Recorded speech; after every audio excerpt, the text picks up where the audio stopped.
Good morning, good afternoon, and good evening to the rest of you. We are back for another episode of Bitcoin Magazine Live. It is I, your host, Q, and I'm coming to you yet again from my mother's basement. And I'm joined by my co-host, Pete. How goes it in your neck of the woods, man? Fantastic. Doing great, man. Doing great. Great. Excited. It's a cloudy day here in Los Angeles, but it's Thursday. One more day until the weekend. We are joined by a special guest today, none other than the founder and CEO of Paxful, Ray Youssef. Ray, how are you doing, sir?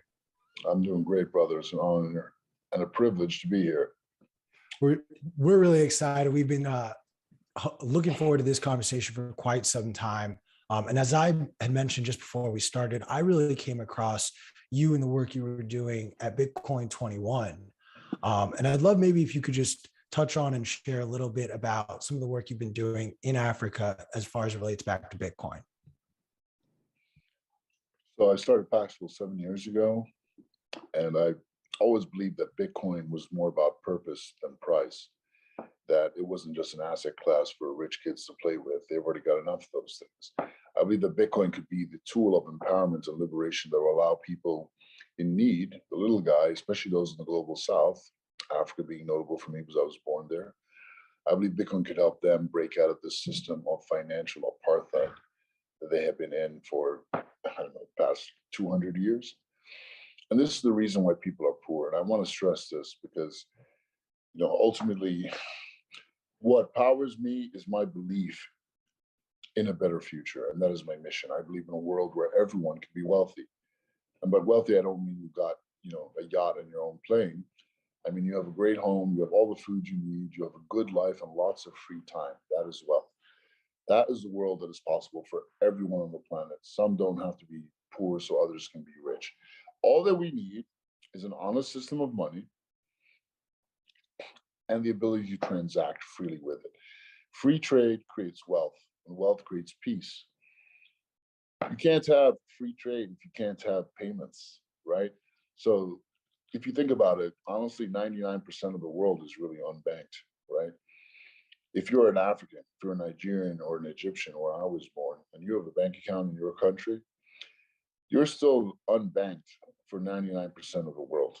Because even though you can make a payment within your country, try sending money to the country next door in Africa, and you're going to see how hard it is. Try sending money out of the country to make a payment or buy some goods for resale. You'll have to fill out a form and pray that the central bank authorizes it. They usually don't, because they don't want the hard currency leaving their economies. These are the problems that face the world. This is the reason why some people are poor and some people are rich. It's not because the Africans and people in the global south are lazy or corrupt. It's because we can't imagine the limitations that they live with every single day. Going to Africa, meeting the people, talking to them, showed me all this was true. I've been learning all this from our own users for the past 7 years. And they taught me a great deal. They've also taught me what Bitcoin's killer app really is as a means of exchange that allow people, unbanked people, people in the global south, people that are tired of being overbanked, it allows them to jump across borders and do what they need to do with their money. It's truly the greatest innovation of our times. The only thing that could be better, or rather the thing that we need now, is a decentralized marketplace. That's what Paxful is not completely decentralized yet, unfortunately, but it is peer-to-peer. Peer-to-peer, that's what this game is all about. First words in the Bitcoin white paper, peer-to-peer electronic cash. Peer-to-peer just means you're doing this stuff with another human being, not an organization. I knew that was the way forward. Peer-to-peer electronic marketplace is what the world needs. That's what Paxful is. There's a lot more work to do, but I'll stop right there. I'm happy to tell you about how exactly that journey into Africa went, because I think people could learn a lot from that. No, I would love for us to dive down that rabbit hole and hear maybe some of the things that you were hearing before people were onboarded and using, and sort of what they were looking for, and how this was sort of presented to them as that life raft, if you will. Yeah, so I'll tell you a story. This is my journey, right? So I'm the CEO and founder, but I do customer support every day, whether it's on, our Zendesk or my Twitter or the Instagram or WhatsApp, people find me, and I like that. So let's backtrack about 6 years ago. We first served the unbanked in America. There's 40 million unbanked people in the United States, and they don't want to have a bank account, right? They're fine being unbanked. So we learned how to help them, how to get them their first Bitcoin. They couldn't do it because Coinbase doesn't work without a bank account, right? So we made it work for them. We found a way to make it happen with gift cards, and it worked. That was our first traction point. But the entire time I was talking to all of these Africans, right? Nigerians, Kenyans, Malawians, South Africans, everyone I could find, really trying to understand what was going on in Africa, because it was my dream. I believed that Bitcoin could really help Africa. And I started talking about this 7 years ago, and everyone was just ridiculing the idea. Africans make $2 a day. How are they going to buy Bitcoin? They can't figure it out, etc. Fast forward now, Africa's using adoption. But how did that happen? So the first thing I did was I actually went there. I met the people. I went to Nigeria. Because from all my conversations with Africans online, Nigerians had the most, gusto and business acumen. I don't like to use the word aggression in a bad way, but I mean it with respect. They're willing to actually get out there and solve problems and try new things, even if it means losing. So I really respected the Nigerians for that. And I went to Lagos and I started talking to the people, and I saw all the problems that they had. They communicated to me firsthand. I met the incredible and immense talent of that country. I mean, it seems like everyone in Lagos has a fintech startup, and the country just overblown with natural resources, meaning what's in the people's heads, right? They're young people especially. So the first challenge, brother, was to get Bitcoin into Nigeria. And I believe if it got into Nigeria, from there it would flood into the rest of Africa. And indeed it has. It's exactly what happened. But the challenge was, how do you get Bitcoin to Africa? To a place like Nigeria, where it's so hard to get money out of the country because of capital controls. Cacao beans, their top export. $10 million for the minimum order. I didn't have $10 million. I was actually homeless at the time. So what we had to do was we had to show the Nigerians how they could acquire a digital asset and show them how they could trade it with a counterparty for Bitcoin. That was the only way. What did we do? Gift cards. We showed Nigerians how they could get gift card codes for their labor, their work, their effort, for their remittance. And they could just give that gift card code to a Chinese gamer on Paxful at a discount, and boom, they'd have Bitcoins instantly. Then these brothers would actually take that Bitcoin and either they would hold on to it and start their own business or whatever, or most of them actually would sell the Bitcoin for a local bank transfer. So they were turning gift cards bought in USD into a bank transfer in their account in Naira.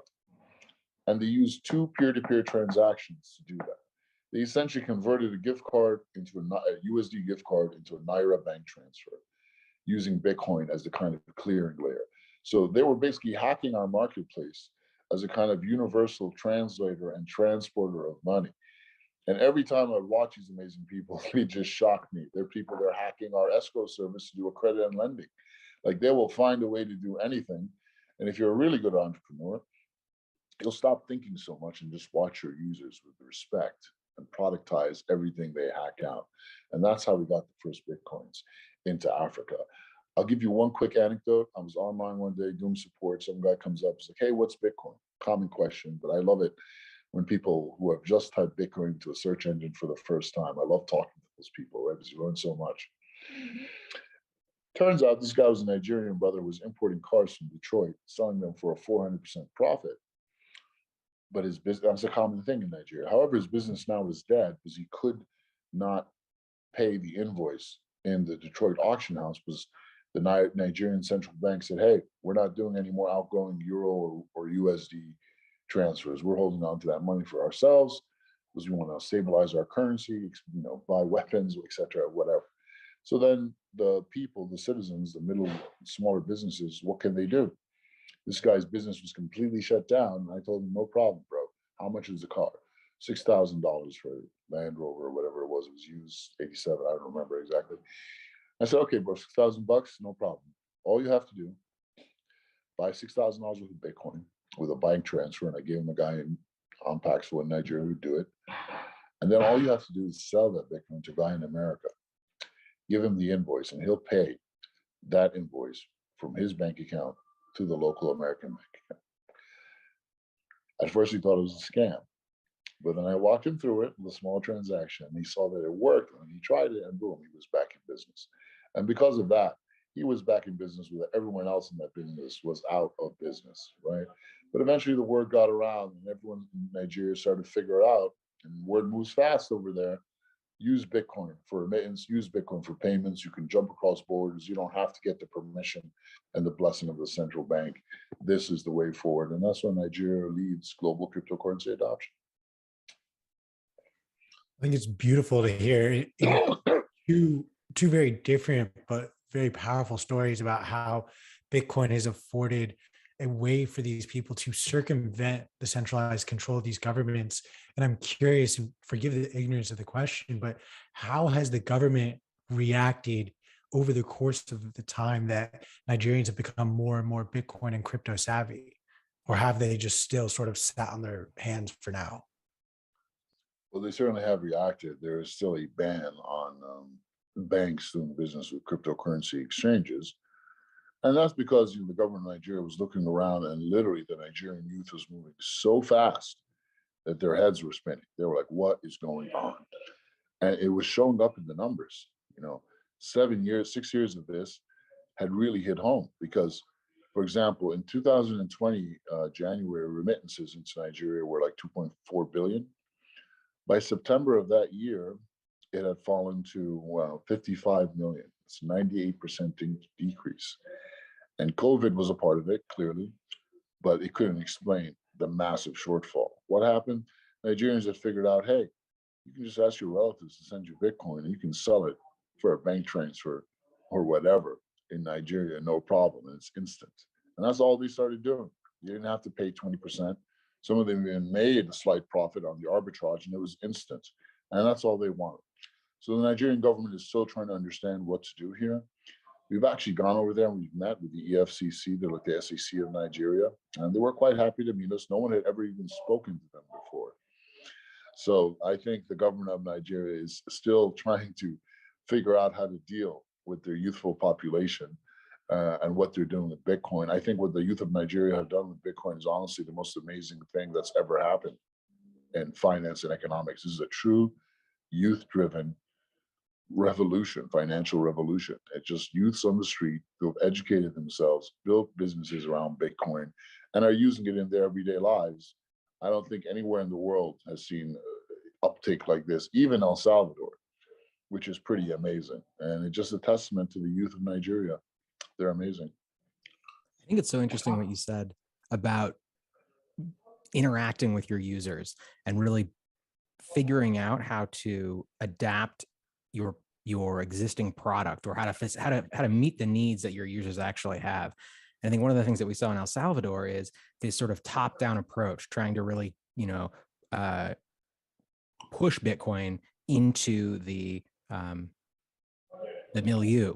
And I think what you just said really speaks to me about really how people are using it in Nigeria. I think one of the things that was interesting to me is when the Nigerian government, my understanding is that when the Nigerian government tried to ban Bitcoin recently, didn't the usage of it actually increase significantly in the country because of the existing person to person. We use the term peer-to-peer to mean electronic and everything else. But my understanding is that in Nigeria, there's already an incredibly robust actual like human being to human being in real-time physical exchange sort of network that already exists. And so people were just able to just seamlessly switch over to doing that versus trying to do it electronically. Is that, or, remotely? That's exactly what went down. In fact, the second the ban was in place, our volumes rose by 20%. And that's just on Paxful. Most of the OTC volume in Nigeria is off Paxful, like 99.9% of it. So, you can do whatever you want, but you can't really stop the Nigerian youth. They're going to find a way to do it. In fact, working against them will often set you back even further and set them further ahead, which is exactly what's happening. It's fantastic. And you guys accept over like 300 different payment methods on Paxful, right? Yeah, it's over 450 or something now. But oh my gosh. you know, the number can be unlimited, honestly. Someone could say, hey, I'll send you my old shoes and give me Bitcoin or whatever, or I'll make a jacket for you. Or it's peer to peer. So as long as two humans can come to an agreement, any trade is possible. I mean, and that's, you know, it's a universal translator and transporter of money. Literally anything you want to do with money, anywhere or any kind of conversion is possible. You just have to find the counterparty. Very cool. I'm curious, Ray, like you kind of touched on how your users essentially developed this marketplace out. Can you talk a little bit about maybe what you were noticing or paying attention to as this marketplace turned into now offering 450 different currencies can be transacted for Bitcoin and other things? Yeah, well, there's a lot of things to pay attention to. Number one is reputation, right?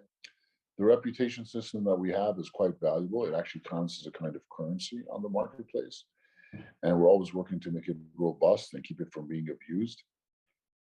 And this is something that I really think about when I think about completely decentralizing Paxful, how we're going to take this reputation system and turn it into a proper web of trust-based credit score, really. That would change the game and allow tremendous amounts of capital to come into Africa, right? And they would get tremendous, and the people who were making those loans, whether they're from America, England, whatever, they would get a hell of a lot more than 3% APY, right? Because in Africa, for example, if you want to borrow a $200 to buy a sewing machine, you're going to pay 30% a month to these loan sharks. But because it's the only game in town, people will be happy to even get that. Right? So there's bridges that we can build between them. And the more you talk to our users, the more you talk to the customer, the more you see all of these products that need to be built. And these are not products based on technical ideas. These are products based on real problems that people have. The technology should accommodate that. So we're starting from the right place, from the ground up. So again, I would encourage everyone in crypto, all you smart brothers and sisters out there who have a great idea and are loving technology, I suggest you forget your idea, you humble yourself a bit, and you start talking to people in the global south, in the emerging world, and find out what their financial problems really are on a day-to-day, weekly basis. You will literally have infinite ideas for products. So I'm the type of guy that I don't mind if people steal my ideas. Actually, I want everyone to steal my ideas.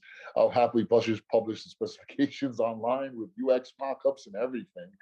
Please, someone build these things. These things have to be built, and the success would be tremendous. The impact would be absolutely earth-shattering. So as a CEO, the most important thing you can do is to stay connected to the streets, really. Because you're at the top of the food chain in your company, okay, good for you. How many actual real users have you talked to every single week? That's one of my main metrics for success. Because if you stay connected to the streets, you will get traction, and you will keep the loyalty and love and traction of your business. And that's what everyone in this business needs to understand. Staying connected to the streets is not something that you can ignore in this business.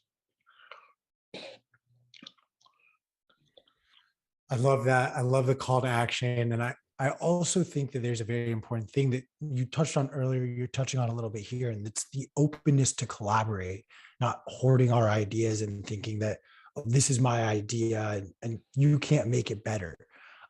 You touched a little bit on something we talked a lot about on this show, the idea that Bitcoin, the network itself, is decentralized. However, different exchanges and different on and off ramps are centralized points of control and points of failure or potential points of failure. You touch on the idea of creating a decentralized marketplace. If you don't mind divulging a little bit more, like what in your vision, what does that look like? Well, there's a lot of people trying to solve this problem right now. You know, there's BISC, that's been around for a while, but their volumes are very low. There's TBDEX, which is a project by a Block, formerly known as Square. And they're trying to do this, basically create decentralized Paxful, but built from the bottom up. I'm actually helping them with this, which is great. I want them to succeed. And there's a few other people that are trying to do the same thing, but because honestly, there's so many idiosyncrasies and so many little things, and they're all connected in doing this, no one can really do this successfully unless they've already built a marketplace from the ground up. This is the so if we were to break down how a decentralized Paxful would be, there's Paxful has three basic components, right? It's a wallet, a listing service like Craigslist, where people list up their liquidity, like give me your $100 Amazon gift card, I'll give you $70 in Bitcoin, or vice versa. And an escrow service, right? With dispute arbitration, a chat, file uploads, stuff like that. Those three pieces have to be decentralized, right? The wallet's easy, right? There's a lot of technology for that. Decentralizing the order book, it's basically a decentralized Craigslist. There's technology to do that as well. The escrow is just a bunch of smart contracts. Where it gets complicated is if you need a human arbitrator, an oracle, to come in there and break a stalemate, right? Which is why, in addition to an OTC marketplace, you would also need a kind of dispute moderator marketplace, an oracle marketplace, since all these guys are oracles, right? Even every KYC provider can be considered an oracle. So let's say we slapped all these bits and pieces together and it was decentralized, say it was a side chain of Bitcoin. That's currently what we're looking at. And we got all this up and running, right? What would be the next step here? And that's another place where I'm open for collaboration. I haven't figured everything out yet, but this project is actually going right now. It's been a few years in the design phase. But again, the biggest challenges are going to be when a human needs to get involved. Because when you're dealing with an OTC marketplace, you need to have oracles involved somehow. The technology part is easy. It's when humans get involved, it becomes difficult. And also, the basic structure of this thing should be just like Bitcoin. Bitcoin is permissionless, decentralized. Anyone can build a wallet on top of Bitcoin, but it's up to them what rules they'll put in place, compliance, KYC rules, et cetera, to use that wallet, right? And it's the same thing with the decentralized peer-to-peer electronic marketplace. Anyone can build a window or an application on top of this thing. They don't necessarily have to show all the orders, right? So a marketplace that's based in a company that's based in America wouldn't be showing North Korean or Iranian offers, right? But those offers still exist, and should those two users, seek each other out and find themselves, they can do whatever transaction they're with, just like on Bitcoin right now. And that is the basic idea and premise of this. But if you think about what the effect of this thing being alive would be, it would be free trade. It would be everyone being able to source free trade of money. You could send it out to goods and commodities, credit and lending as well. And you could have a Russian trading with a Nigerian or a North Korean or a Syrian or a Lebanese or a Venezuelan trading with whoever, right? No one could stop it. This would truly open the doors to free trade. It would be an absolutely massive accomplishment. And it's really what Bitcoin needs to go to the next level, right? How big would this be and how dangerous is this project? Well, if you look at what happened to the last successful marketplace, Silk Road, right? It got shut down ferociously. Ross Ulbricht got 2 life sentences and 40 years. A little harsh for a guy running a weed marketplace, right? But it wasn't that he was selling weed or people were selling weed on there. It was the fact that this was an actual decentralized, distributed marketplace that had traction. Now, something like that ran on Tor, but it still wasn't completely decentralized. There were servers, etc., and that was the weakness, right? But there's no doubt in my mind that what humanity needs now more than anything else is a proper decentralized peer-to-peer electronic marketplace built on top of Bitcoin. Well said. You're not wrong. I mean, it's fascinating too, because it also begs the question not only of what regulatory actors don't want to see a decentralized marketplace succeed, but what businesses can't afford and what industries can't afford to see a truly decentralized peer-to-peer marketplace where you get rid of all of these middlemen. I mean, this would inhibit a business like Amazon from fully scaling out further. This would inhibit something like Shopify from continuing to expand out further.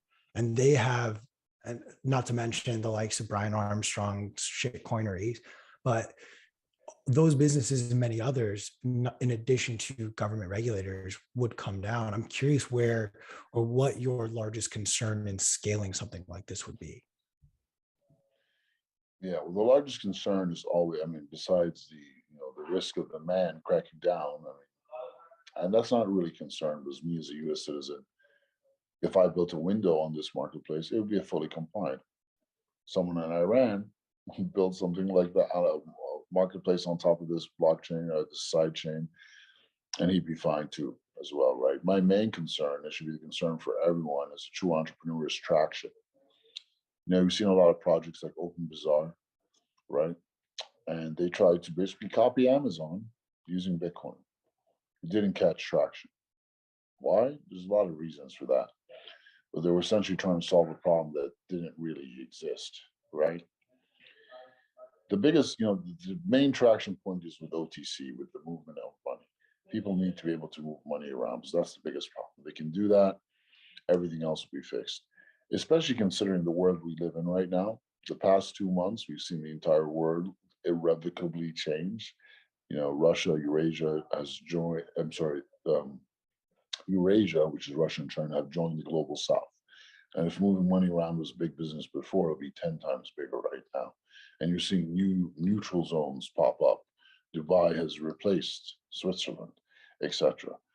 So the next step is here, whatever marketplace we build, we need immediate traction. With the OTC marketplace with proper liquidity and a great design as a product, you're going to get traction. What would be next after that for disruption? I don't know. But somehow I don't think goods or services would be it in the beginning.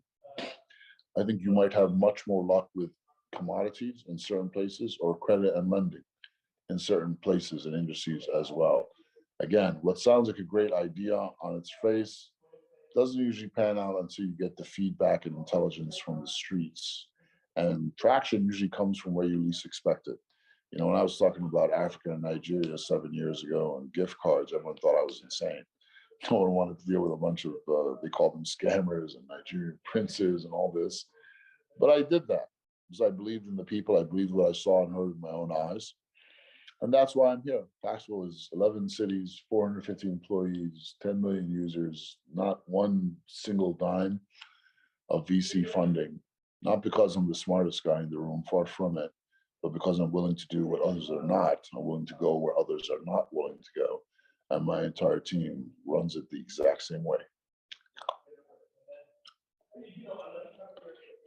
I love that. And I just love how, this was very much bootstrapped with a mission and purpose, not to make money, but to get Bitcoin in the hands of everyone who needs it. You may have sounded crazy 7 years ago. I mean, you have me now doubting some of these Nigerian princes who asked for a whole Bitcoin and promised me two. Maybe I might have to send someone a Bitcoin. Fully joking. Do not send someone else a whole Bitcoin like that. Ray, I'm curious. We're seeing the world shift and power slowly shift, I think, from the West to countries and regions of the world that maybe haven't had or been put in the limelight for some time. I'm curious to hear from you sort of what you're seeing and what your perspective is on the ongoing issues in both economically in Western countries, as well as what we're seeing in Eastern Europe, and how that's going to maybe impact the rest of this decade. What's going to happen, huh? Well, let me start off with a detonating principle, as I call it. I really thought we had like another 30 years to go to kind of get ourselves out of this mess as a civilization, as humans. But what's been happening in the past few years, first with COVID, Ukraine, this, what's happening in the whole cultural realm with gender issues, etc., whatnot. The timeline is moving really, really fast now, guys, which means we have 10 years. So we have to move fast. This world is moving at breakneck speed right now. And whatever our mission is, I know what my mission is, we got to get to work. So these next 10 years, you're going to see the world radically change. I mean, I don't think people can imagine what's going to happen. We have a huge bout of mass inflation coming. There's going to be a huge transfer of wealth. The winners will be the people that believe in sound, honest money and putting it to use, meaning Bitcoin, solving the problems of the real world, the emerging world, putting people to work, peer to peer. That's where everything is going. I've been saying this for a while, that peer-to-peer volume will surpass centralized exchange volume. But I think in the next 2 years, you're going to see it. It could happen even faster. We consider for a moment that 99.9% of OTC volume happens off of marketplaces and escrow services like Paxful and on WhatsApp and Telegram. That's pretty amazing. Keeping a log of all that and incentivizing people to use safer escrow services is one of the things we want to do. But you can't really be done as an American company. Paxful is a Delaware corp, and that was a mistake. You can't. American company cannot serve 100%. I say that very humbly, looking back on the decisions that I've made. But unless you're serving 100%, you're not helping this mission. You're not helping this cause. Whatever we build now as a community has to be for the 100%, meaning no one is excluded. If we truly believe human financial services are a human right, and I do, then you cannot leave anyone out of that. That is essentially a worldview. And I think people's worldviews are going to continue to radically change. And people's worldviews changes everything, including business. I could talk a lot more about all this, but I think I'll just leave it at that, brother. But I am very hopeful for the future. I think we're looking at a golden age coming up when we actually put all these pieces together and make this plumbing network work. We've got 500 million unemployed, talented youth in Africa, same number in India, same number in Southeast Asia, same number you combine Latin America and Central Asia. That's 4 billion humans that we can put to work. Can you imagine the kind of wealth that would be created? That is the future of humanity, and all we need is honest money.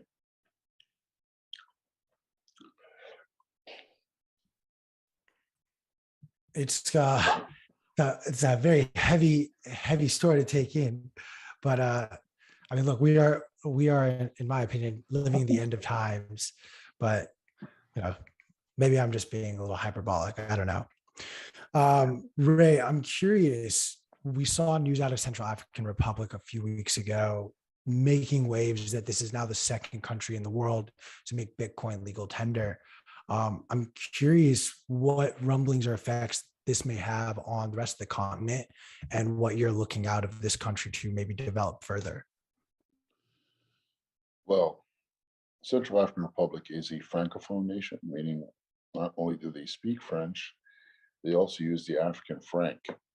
This great article written by Alex Gladstein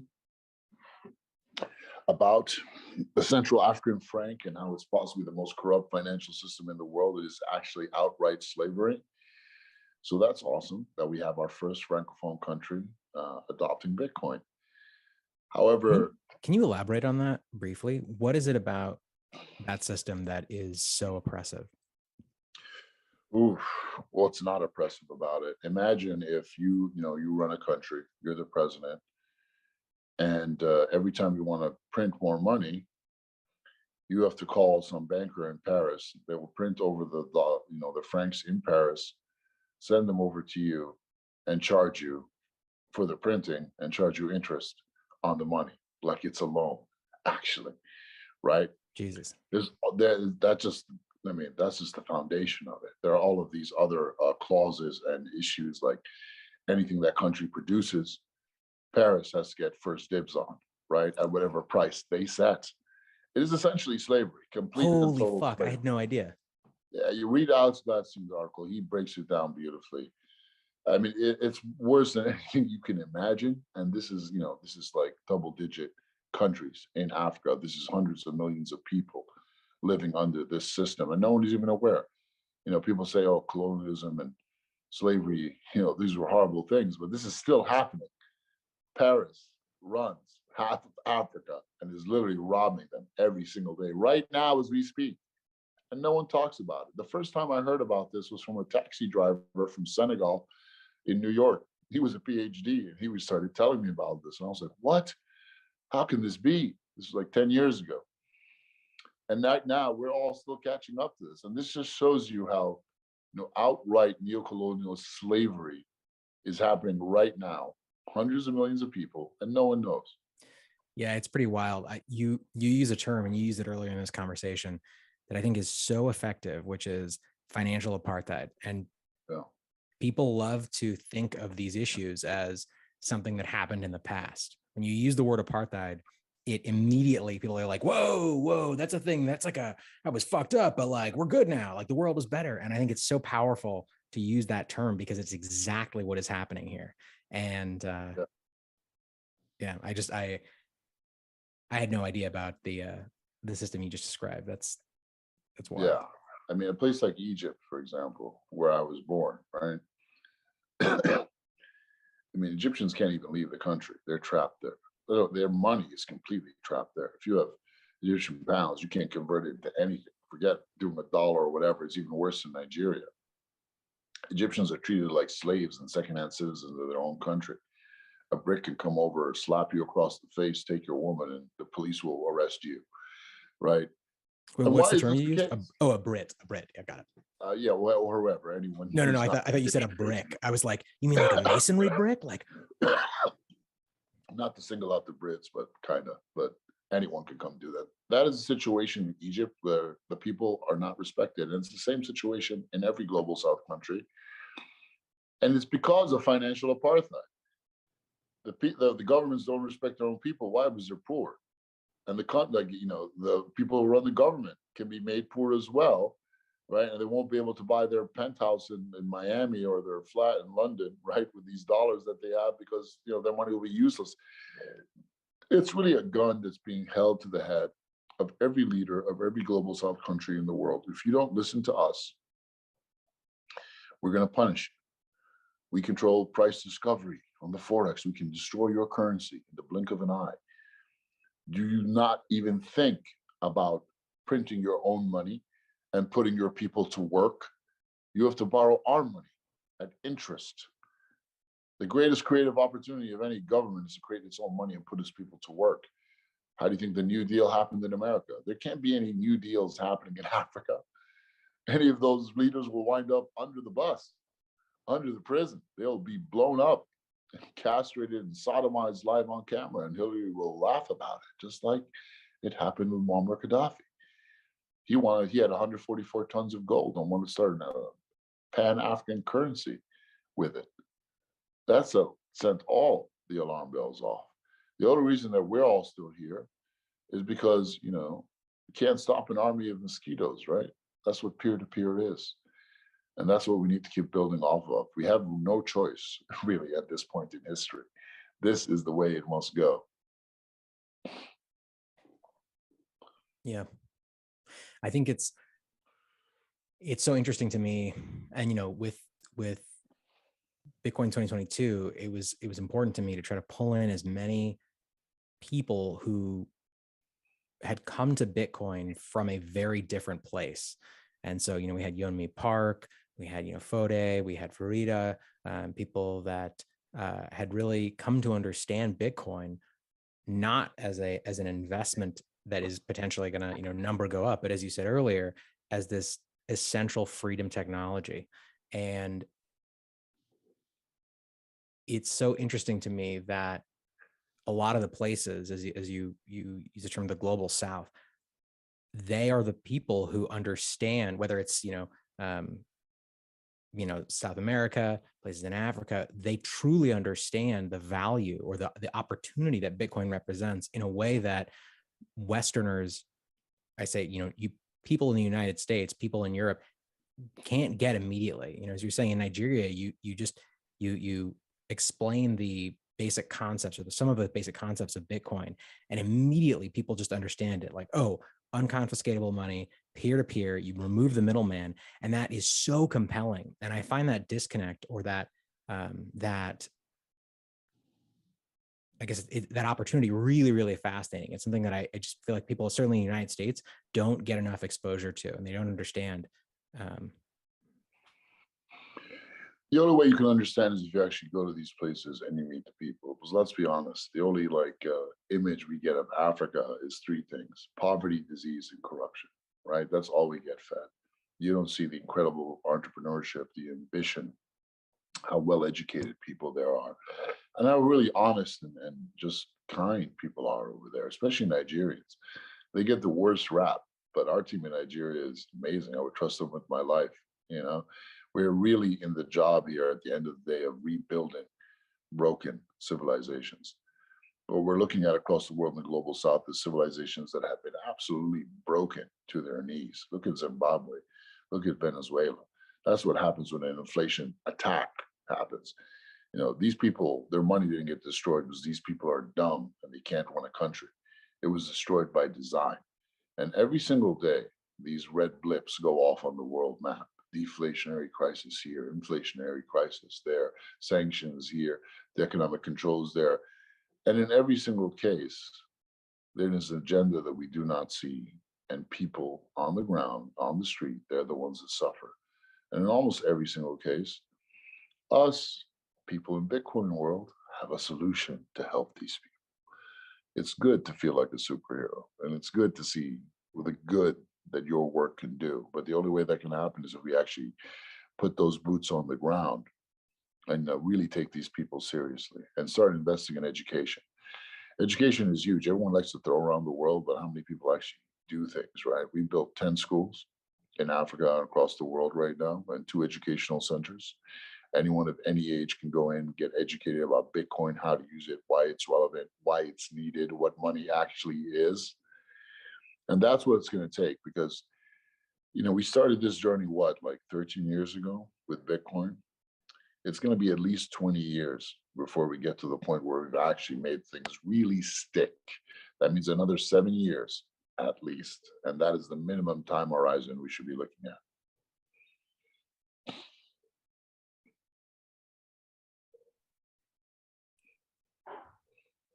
I'm curious, maybe if you want to expand, because education is a word that gets thrown out so much. What are you hoping, or maybe you can walk us through? We've had on this show Youssef come and share some of the programs you guys have done with Built with Bitcoin, but maybe share some of the areas that you would like people to be focused on learning, or people to be helping people to learn about. Well, there's Because the I don't absolute think everyone basics. needs to know who the Revolutionary Guard was or who helped lead the American Revolution. That's just my 2 cents. Absolutely, brother. So the first thing that people need to understand is, what is money? What is it? Like, give me a definition. Is it paper, gold, silver? Money is work. It's just human work. And currency is that work, money, encapsulated in some container that will transcend time and space. That's all it is. But it comes from humans. Work, humans doing work. That's why Bitcoin is so awesome, because Bitcoin is backed up by proof of work. All those CPU cycles, all that electricity, humans have to actually put in work to create it. That's what makes it honest. Because the alternative is some central banker who you've never heard of, you never really know these people's names, they will just type $18 trillion into a keyboard, hit enter, and the money is created. And they can take it for themselves. They can give it away to their friends. And it acts as a double and even triple tax on you, on us, on everyone. That is currently how money is created. It is not backed up by work. It is backed up by debt, meaning they don't have to work for the money, but we do. It's a double standard that is essentially slavery. They are the masters and we are the slaves. And that is why the world is so broken. You know, essentially, this is an orange pill session for everyone that walks through that door. Why are we here? Why are we so passionate about this thing? What problem is it really solving? How is it going to affect your life? How can you use it right now? And these are the honest human conversations that we have with people. And you can show people numbers, you can show people revisionist history books, you can put a lot of stuff in front of people. But until you have a human connection with people, until there's that empathic connection, none of it will really stick. We're in the last mile of this journey right now, of this race, right? So we have everything we do has to be, we have to be playing hard to win, right? And you never know which human soul you touch will have a massive effect on the world. Just like me in the very beginning, I was giving away all of my Bitcoins to all these Nigerians and Africans and teaching them how to trade. I lost like 1,000 Bitcoins, and most of the people I never heard of before, but the ones that did make it stick, I could even count them on two hands. They basically like orange pilled the entire nation, right? And that's how we have to be. Education is really about us doing our very best, and God will look down and say, look at these poor fools working so hard to try to turn all these souls into the right path. Let me give them a little help, right? And that's what's going to continue to happen, guys. We got El Salvador. We have the Central African Republic right now. How are we going to support these two geopolitical experiments, right? They do need a lot of support. Gee, but while it didn't work out very well, if that same fiasco happens in Central African Republic, it's not going to work. I still haven't gone to the Central African Republic. I'm still feeling out the situation. But someone needs to do that, and we need to do that very soon, right? And we need to hit boots on the ground with the resources to actually help these people. Meaning every one of these countries, should they choose to join this system, they should have some kind of white labelable wallet that fully supports Lightning with the right on-ramps and off-ramps that can plug into the system, ready available for anyone that wants to do this. We still don't have these bits and pieces ready yet, right? There are too many silos going on. When you put like a Bitcoin embassy in a place like Nigeria or El Salvador, as we've done, it really is the start of something, because people can walk through that door, and everyone who's on this same journey, we can start banding together and building these components that we actually need. Wait, can you elaborate? When you say Bitcoin embassy, what do you mean exactly? So in El Salvador, we built a place called La Casa del Bitcoin, the House of Bitcoin. And it's an educational center, but essentially is kind of the Bitcoin embassy of El Salvador, right? You can go in there and sit at a desk, you can do your work, you can meet your co-founder, you can get educated about Bitcoin, you can start a business, you can buy Bitcoin, sell Bitcoin. You can do whatever needs to be done there. So these are like these little nucleuses or home bases that we can set up all over the world. My mission is to have one of these in every major city on the planet. We are kind of like our own country right now, or at the very least, a very cool cult. The most cool, the coolest. Yeah, by far. What do you think most Bitcoiners miss? Like, what is the thing that if you could make sure that Bitcoiners understood they don't currently, what would that thing be? Purpose over price. Let's stop fixating on the price, and let's start putting this thing into solving real problems for the people that need it most. And to do that, it means you're going to have to go where others don't want to go, places like Nigeria, places like Central African Republic. Central African Republic is one of the poorest nations in the world. They rank at the top of the list for things you don't want to be ranked for. And that's what they've suffered more than anywhere else. It is by design. It's not a hot night out in London or Ibiza, right? But these are the places that we need to go. There are no shortcuts in changing the world. The world didn't get this messed up by accident overnight, right? There was a bunch of very wicked people planning things out for hundreds of years, thinking on 400-year time horizons, minimum 20-year time horizons, right? But they made it work. And we're seeing them trying to lock this system down into a system of heart of tyranny, which is inescapable right now. Good news, we've got 7 billion humans, 8 billion humans on this planet now, and we have Bitcoin.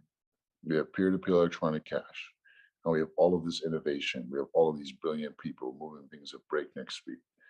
What we need to do is hit those boots on the ground where it counts most, right? And as a thankless kind of job, you're not going to get rich like CZ with his shitcoin casino doing these things, but you will have a tremendous impact on the world, and you will become rich eventually. Believe me, it'll happen. It just won't happen in a year or two, but it will happen. And it'll happen with everyone else around you too. That is very satisfying. Purpose over price, guys. Peer-to-peer is the way forward. Everything else is a distraction.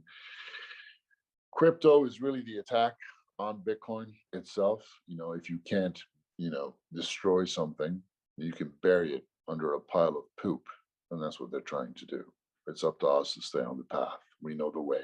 Let's stick to it. Can you talk a little bit, like, we don't need to get into the technical nuances of what happened with Luna and CBDCs, but I'm curious how much just other cryptos, different types of stable coins and broader projects get brought up in the context of the work you do with Paxful and onboarding other people to come on to the Bitcoin of it all. So I'm not an expert on what happened with Luna, but clearly it seems they were attacked. Who the attackers were, I don't know, BlackRock, Razel, I don't know. But it's pretty clear that the people that control price discovery, meaning the people that control the Forex markets of the world, have tremendous power. They control price discovery, so they want to destroy the value of the Venezuelan Bolivar or the Nigerian Naira overnight, pretty much. They can do it. If they want to keep the value of gold and silver artificially low, so it doesn't expose the entire fiat scam that they have going, they can do it. In fact, they've been doing it. All they have to do is issue these fake paper shorts for gold and silver every morning on a Forex that they control, and boom, the price is 10 times lower than it should be. So in addition to this decentralized peer-to-peer marketplace, we kind of need a peer-to-peer Forex where we can take price discovery back. I think Terra Luna was starting to inch toward this with a fully Bitcoin-backed stablecoin, because you could do the same thing, not just for USD, but for euros and every African currency, every currency on the planet. And that scared the bad guys. They're like, wow, whoa, hold on a second here. You have to nip this in the bud. And they did. They destroyed $40 billion of value overnight. We can go around and blame Duke Kwan or whatever. I don't know anything about the guy. He was a bit arrogant maybe, but there's something there. And what he attempted, we have to try to do right. The humanity needs a people-powered Forex. Humanity needs to take back control of price discovery. Price discovery itself must be made honest, and Bitcoin is an amazing tool to do that. We just have to structure the plumbing right. So I do want to thank Duke Kwan for taking a first stab at it. I believe Andre Cronje with his fixed FX product was also a step in that direction, but he abandoned that. So I'm calling out to all the super smart people in the space. If you want to help me do this and do this right, do reach out. I'm Ray Paxful everywhere. Let's do this together, guys. Humanity needs this, and we don't have much time. Can you maybe share, I think everyone on this call is American or has ties to America, and we have a privilege in this country to not really understand what or why the role of stable coins need to exist. Can you maybe share what you see as their purpose in the future? Sure. Well, let's go into the shoes of your average OTC trader, right? Who's brokering all these OTC trades with crypto and fiat and bank accounts all around the world, right? They have to settle their books internally, and if the only way they can do that is actually by doing a bank transfer, it's a huge pain in the butt. I mean, it's basically impossible, because you have to clear all these transactions with your bank, show all these documents, so this, so that. But stable coins fix all that. You can use stable coins to hedge all of your trades, all of your risk. It's a beautiful invention, right? You can immediately get exposure to whatever currency you want, just like that. That's what humanity needs to move things forward. If humanity had that, we'd be moving so much faster. Look what USDT did to the space, right? I mean, it did a lot for the space. Imagine if we had a stable coin for every currency out there. How important that is, if we have a proper US dollar stable coin, I can't say, but there's ways to play with that. We could issue a stable coin for every currency on the planet, and we could say it's pegged to the dollar. We could do things like offer like inflation insurance, because we're backing up this stable coin, say with Bitcoin, but it's in US dollars. If something happens and there's, your inflation rises by 50% that year, you could get airdropped a whole bunch of stable coins to make up for that inflation, right?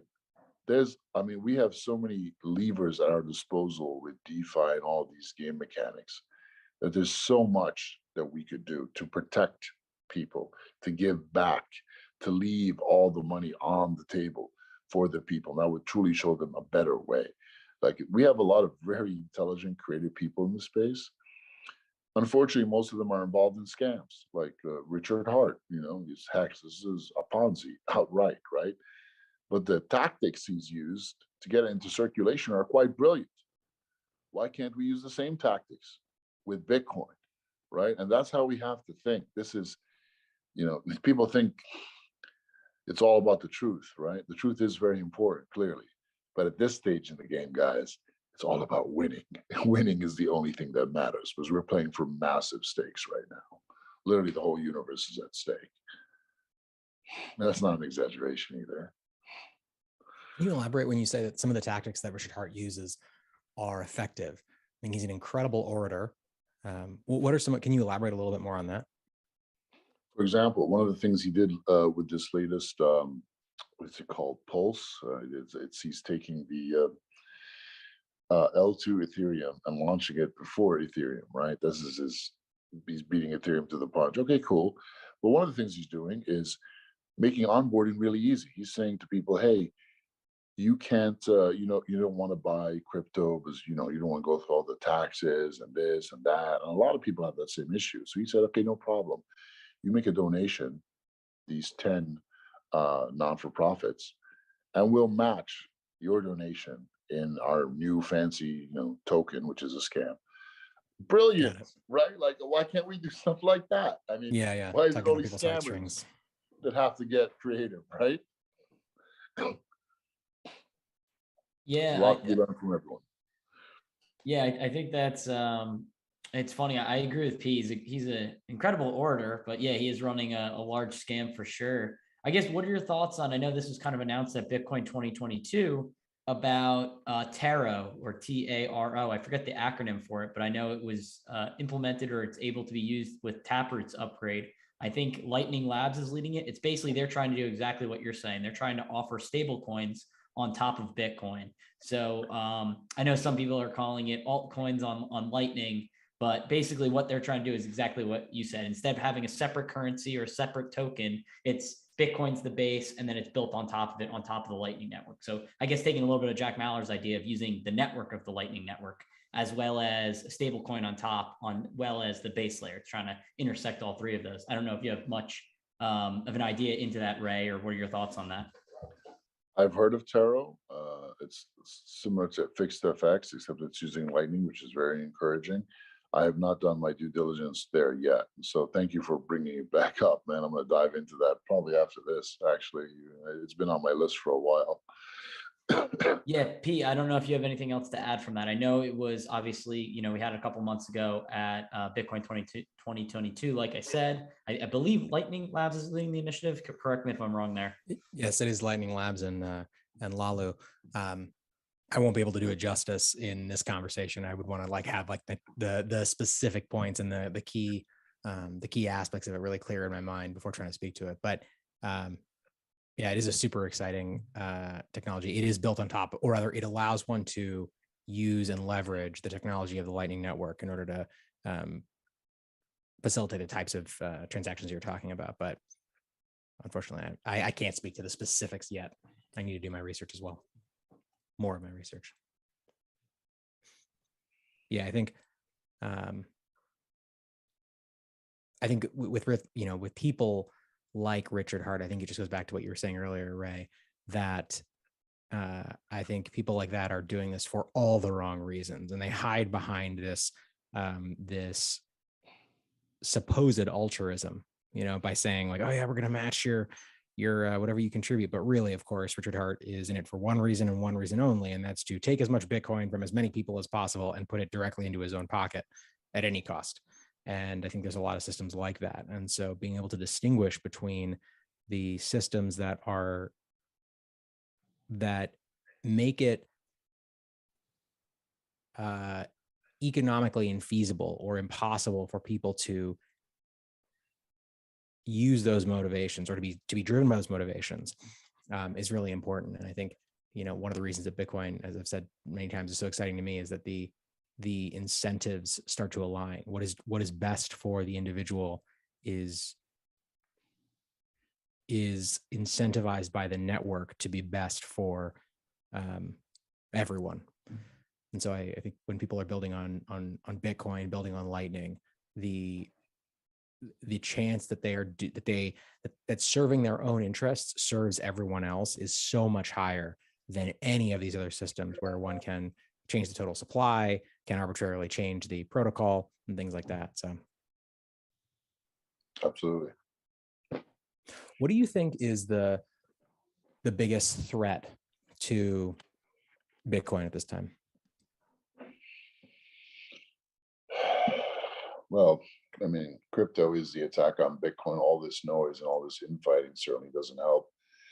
We did a campus tour in Africa in 2019, and every time I talk about Bitcoin or crypto, I would look out to these students' faces and I'd see their faces get all kind of like, what's going on here? It turns out, look, if you talk to any African, they have either been scammed or have a friend or family member that's been scammed using Bitcoin or crypto or something, right? And all this noise, all this damage, and we laugh at it on crypto Twitter, but it has done massive, irreparable damage in the rest of the world where it really counts, right? Like all these African families have lost their life savings. You mentioned Bitcoin or crypto, they start thinking scams. And again, education will offset that. So ultimately, I don't think we're moving very fast now. We moved a tremendous amount of speed as our agility stat has risen by +10 in the past 2 years, but we're still not moving fast enough. That's the truth. There's not enough happening on the ground right now. We're not doing enough to get more Bitcoin into the hands of the people that need it most and to lead them to the right places, right? Because most people's first interaction with cryptocurrency is a place like Binance, and they'll buy some Doge or Shibu, right? And that's what they think of as crypto. Some people say, most people that I talk to don't even have Bitcoin. They're holding on to all these other alts, right? It's still price over purpose.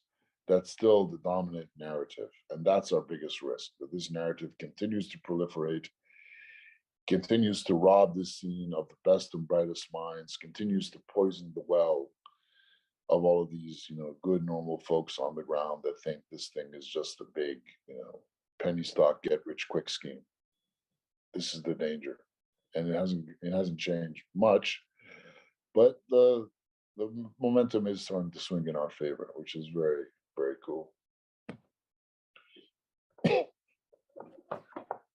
Ray, I'm curious what you think is the biggest hurdle to achieving hyper-Bitcoinization in Africa. Ooh, wait, I have a question before that. How Okay, would you fine. define hyper-Bitcoinization? What does that term mean to you, Ray? All it means to me is everyday usage. For example, every business out there says, "Oh, we've got this many users, and how many active users? Oh, it's this much." Okay, we have 10 million users. We don't use active users. We use engaged users as a stat. We have almost 700,000 engaged. And by engaged, I mean they're literally not just logging in once a month, like most places, but they're using the product and they're using Bitcoin at least once a week. That is an engaged user. That's how I would advise, define hyper-Bitcoinization. And it doesn't have to be 30% of the population using it, right? That's not necessary. Like you look at places like Nigeria has gotten so far with less than 1% of the population using Bitcoin or having it. I've heard some places quote, 30% of the Nigerian population is using Bitcoin. Absolutely not. It's less than 1%. It's just the quality of those 1% is so immense. They are really driving this forward with tremendous business acumen, building businesses on top of it, educating, evangelizing. It's amazing. So it's not about the numbers, it's about the quality of the approach. That's how you get real traction. I think we need to focus on the youth. They can move things tremendously fast. If every university student in Africa had Bitcoin, I would define that as hyper-Bitcoinization. Because from that, believe me, it will get everywhere else. Okay, Q, sorry for jumping in there. Can you restate your question so that Ray can now, with that context, answer that? What is the thing stopping Africa from achieving that?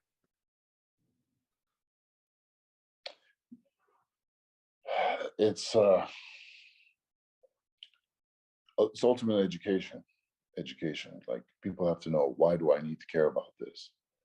If the answer is, oh, you can make some money, you can get rich, just give me, your last 20,000 naira, it's like 53 bucks or something, and put it into this shit coin and wait. If that's the answer and it's still the answer for most people, then yeah, that's a huge hurdle in our path. If it's instead, hey, I have a dream, I have a vision, I know it can be real. We can everyone in this community can have everything we need. The only thing holding us back is that we can't use the money that we do have to create new money and new cash flows and new business, because we're living under financial apartheid. But guess what? There's a cure. It's this thing called Bitcoin. And there's a reason for it to exist. It can actually help us. It is real honest money, but guess what? The system we're living under right now is a massive scam, and here is why. And here's some call to actions, man. This is how you can get started. How are you getting money from your friends and family in Germany right now? Oh, they're sending it through Western Union. Well, hey, guess what? They can just send you Bitcoin. You can sell it here. Someone for an immediate M-Pesa transfer. You can get it immediately. You can even make a profit off of it because of the arbitrage. Bitcoin is more scarce in Africa. And you won't have to pay Western Union 20% and wait 2 business days and wait on a long line after walking 10 miles.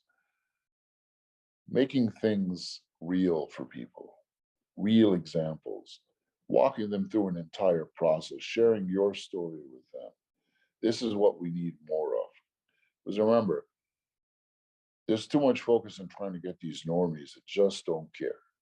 Like, forget about all these jaded, white folks that just don't get it and don't want to.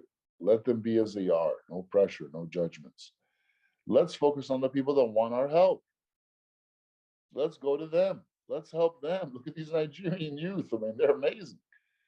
The more we invest in there, it'll come back to us 1,000x for us and the world, and we will create a generation of leaders. And that is what it's all about, guys. We want to create more leaders. The job of every leader is to create more leaders. And to do that, it's simple. It's about education, right? You have to spend the time to fill people's minds up with enough information that they can defend their position. And they will start building on top of their position, and they will grow wealthy and make those around them wealthy. That is how it works. That is how civilization is built. These are the basic essentials that we forget in a scene with some very, very smart people moving at lightning speed. But you can't take away from that. That's where we should be. Ray, my biggest takeaway from this conversation, I think, has been, the way you are prioritizing. Let's go from the bottom up, build things for the people, talk to the people, and build the products and use cases that they want and need, and let everything else work itself out when that time comes.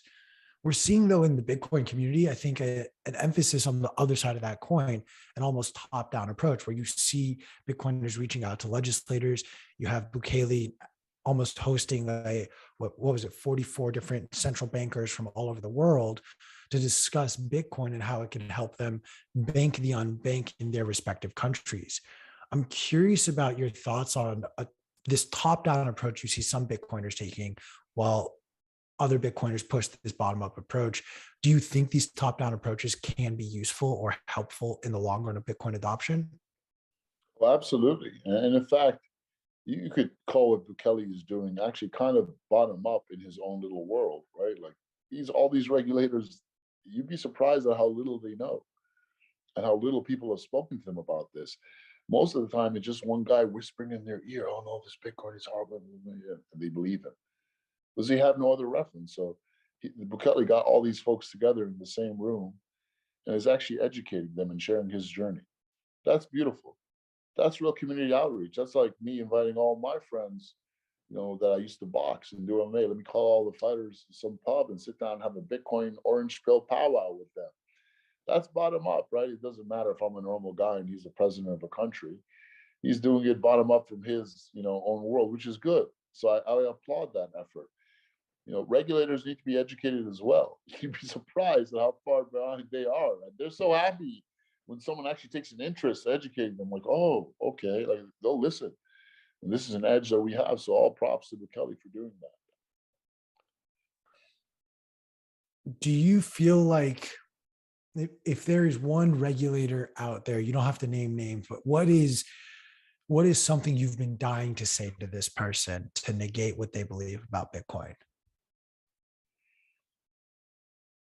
I mean, when I look at these people, I know most of them already bought and paid for it. There's nothing I'm going to say to them that's going to somehow counter their paycheck, right?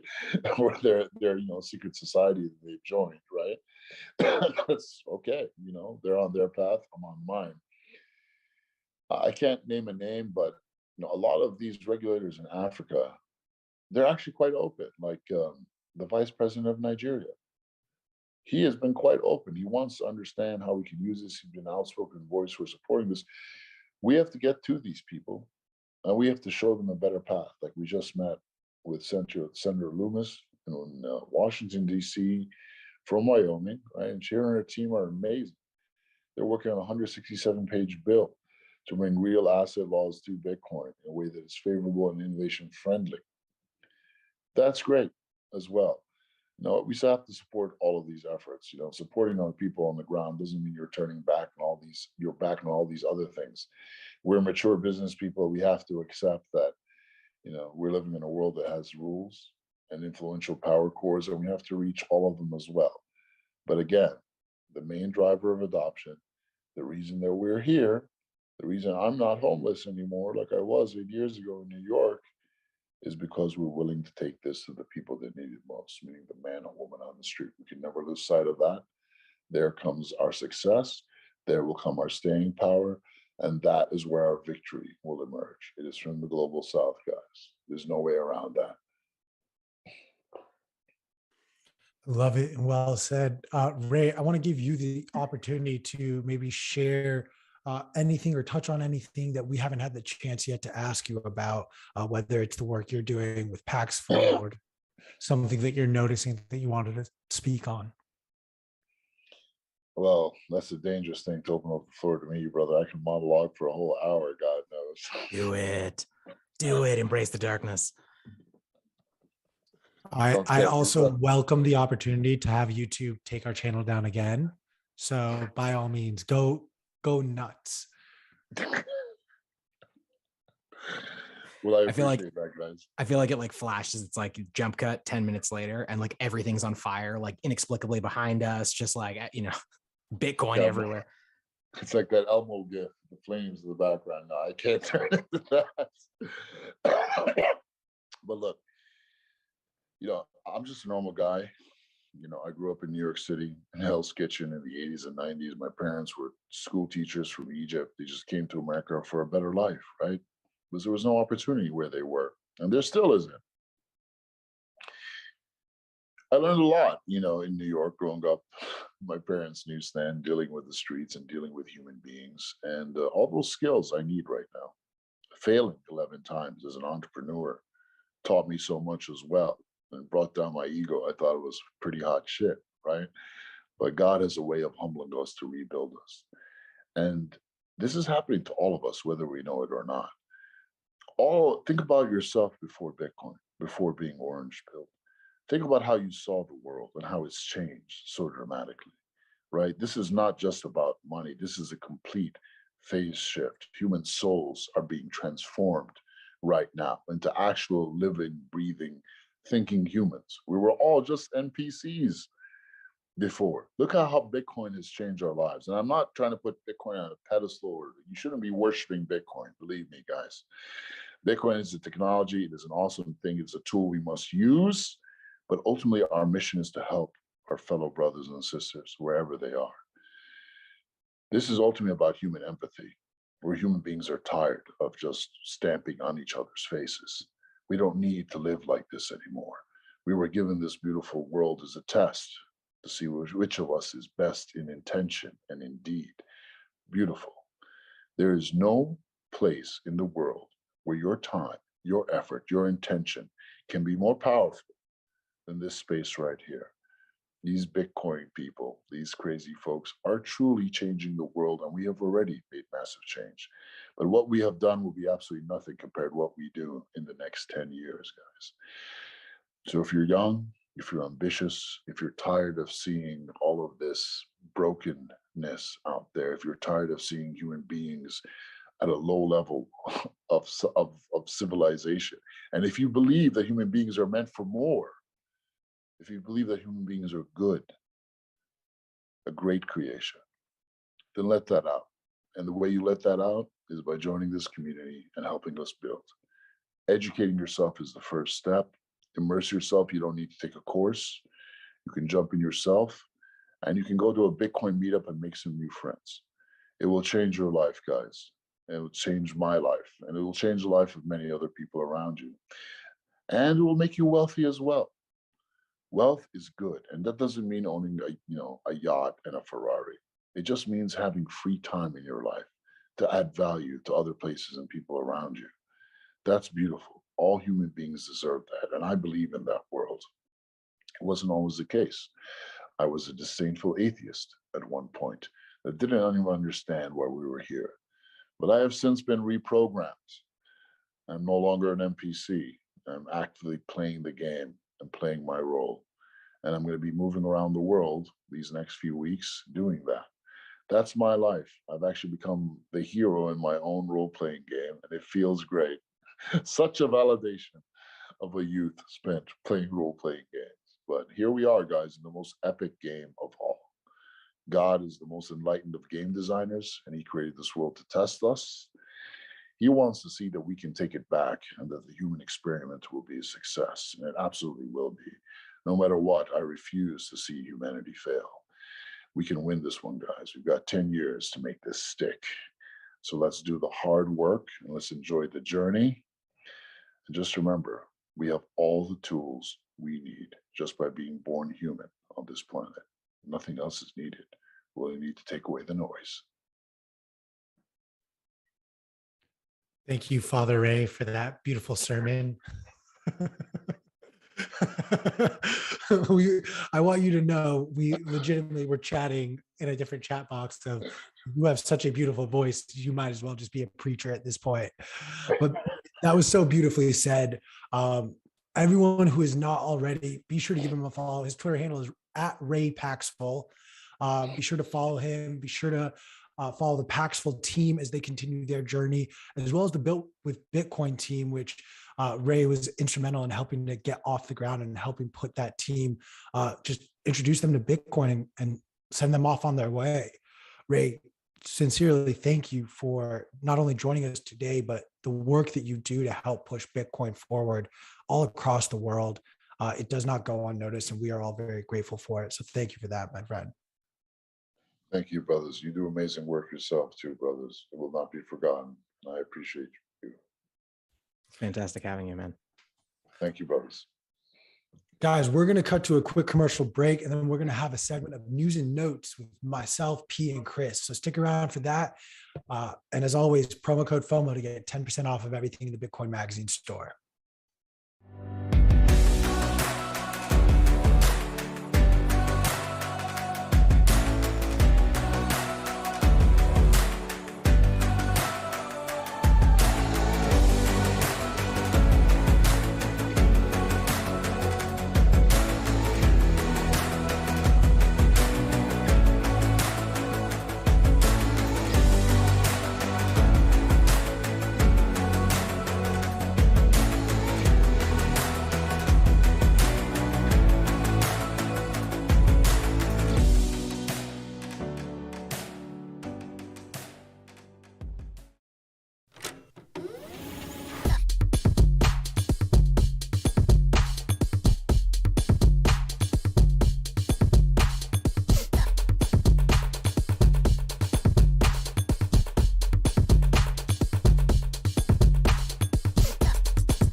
Welcome back, my friends.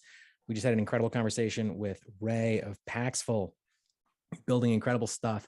I don't think that Paxful gets enough credit for the number of people that have been brought to Bitcoin, not based on Bitcoin is this revolutionary technology that's going to, fix incentives and fix inflation, but as something that people can use to benefit themselves immediately, day to day. Paxful is doing incredible work. They integrated the Lightning Network recently. Super bullish on Ray and everything that they're doing. So, Q, what do you think? What was the? Was there anything that Ray said that you disagreed with? Are you pro freedom or anti freedom? Super anti-freedom. I want, like, big crypto guy. I'm all in on Hex. I got my Pulse chain update. Jesus Christ. One of the things. Shut your mouth. Too far. Too far. My bad, guys. My bad. No, like there was. I honestly, I was more surprised. There's nothing really I think I disagreed with of what he said. I was genuinely surprised that, like, here's a man who has one of the largest like marketplace peer-to-peer exchanges in the world, and he's not worried so much about like scaling it to like monetize it, make money. He's like, I'm trying to like rip it apart. I'm trying to like cede control of it so that we can actually have a decentralized peer-to-peer marketplace, which is what Bitcoin was designed to do. I'm like, oh, so like honestly, you're a candidate for Satoshi in my mind now. That was my takeaway from the conversation. Oh God, I love it. Like, right? What, Like Ray could totally have been Satoshi. that'd be funny if we start, like, the Bitcoin community starts a new award. It's like the Satoshi Award. It's given out to like the most outstanding person in Bitcoin for that given year. And it's like, instead of like all these legacy awards of like the Nobel Peace Prize or, all these different things, and we make like our own Bitcoin thing. And instead of like giving them money, we make them like a trophy. Like it looks like the Satoshi super coder thing. And then we like give them like 10,000 sats for them to donate wherever they want, or so, I don't know, something clever like that. I just like, there's just a larger component, I think, of this where it's interesting to me that actually, no, this is not what I was going to say. There was you have to. No. This is what I was trying to get to. And I was like, I'm just saying words right now. We were going to come up with this award. I don't know actually if I'm allowed to, but Germano is not really in America. So I don't think he's listening to this. I don't really care. But we came up with an idea to give out an award of like Bitcoiner of the Year, but it was supposed to actually be like a mock award. And so we were going to award it to Justin Trudeau for like all of the work he did to like push Bitcoin forward in Canada.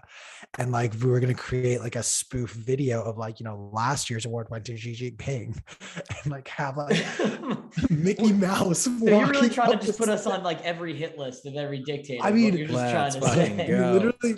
We literally were like, we can't just do this. We have to like call David Bailey and like get signed off on this. Like, this is not like Q, you're like the worst person to be like joking about this, dude, because you travel a lot. They'll just have an inside sleeper cell in like an airport. They'll see that you're traveling. They just take you out in the bathroom. I, honest to God, am like, so ever since I got TSA pre-check, like I don't get stopped at airports anymore. And it's very clearly because of TSA pre-check. But like, there are times where I do things I shouldn't do on an airplane. Well, wait, hold on. What kind of things? Like, we're talking sexual things? We talking smoking things? We're talking smoking things. I like legitimately you're trying to smoke that Bitcoin. You can't do it, Q. We talked about this, bro. Bitcoin is an intangible asset. It's a thing that exists in the ether. It's not something you can put in a pipe and smoke. I will admit this story live. I don't care. It has nothing to do with Bitcoin, but I legitimately like almost got rolled smoking a vape in an airplane, like bathroom lavatory. And I don't know how I talked myself out of the situation, but I convinced the flight attendants. Like, I opened this door, every flight attendant is outside. And the first question, were you smoking in there? And I was like, no, of course not. As like the smoke comes out, my piss is just really warm. So I kind of played it off. I played it off perfectly. I like waited it out until like the fire alarm stopped, and then I flushed like 6 times. Oh, you sucked all that air out through the vacuum. Yeah, hell yeah. But so this is where Wait, I the got fire really alarm went off, Q? Yeah. No, Oh dude, the my- fucking smoke, no, like the smoke detector on the airplane went off. Like, I am in deep shit as this is going down.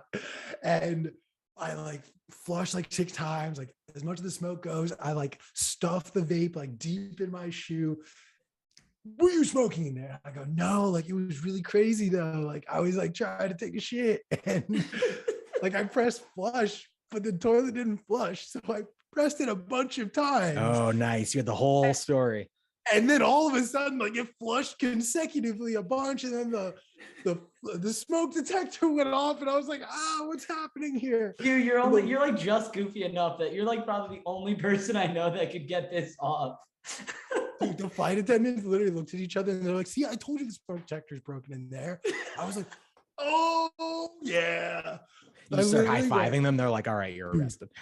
Dude, I literally went and sat in my chair and was like, I'm gonna get like, they're gonna call fucking what's the like cop that's on an Air airplane? marshal. Yeah, I was like, the air marshal.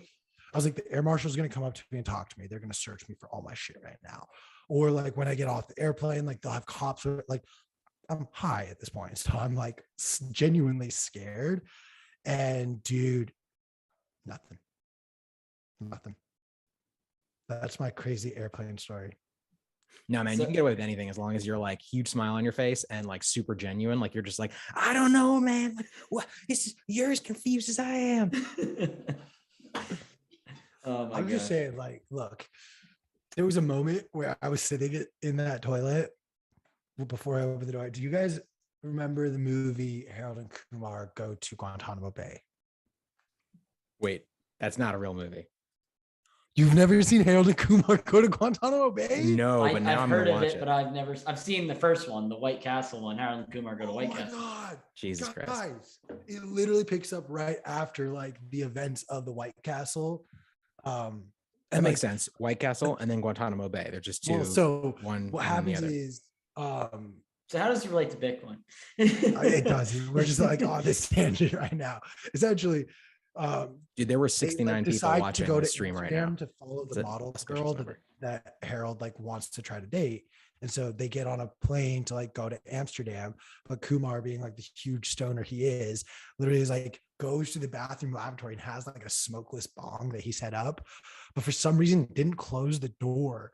And some like old white lady who like thinks he's Osama bin Laden like calls for the air marshal and is like, oh, he has a bomb, and they get sent to Guantanamo Bay, and chaos ensues, and it's hysterical. And you guys all have homework tonight because it's on Netflix. I love it. We were talking yesterday about what is it? I always fuck up the title. Everything at all times, everywhere. Everything, everywhere, all at once. All at once. I feel like there's like a timeline where that happened, and now you just live under a bridge. And you know, you deprived the world of your incredible on-camera presence. And I hate the you from the alternate dimension that made that choice and got caught. You didn't, but I can still be angry at you because of that other thing that almost happened and the multiverse. Damn, you just spoiled the movie for Chris, you dumbass. No, if you watch the trailer, everything makes sense. Oh, you watched the trailer, Chris? I did not watch the trailer, so he just started ranting, and I have no idea what he just said, to be honest. Beautiful. All right, fine. Keep not listening to us, but keep producing the show. That's what I'm doing.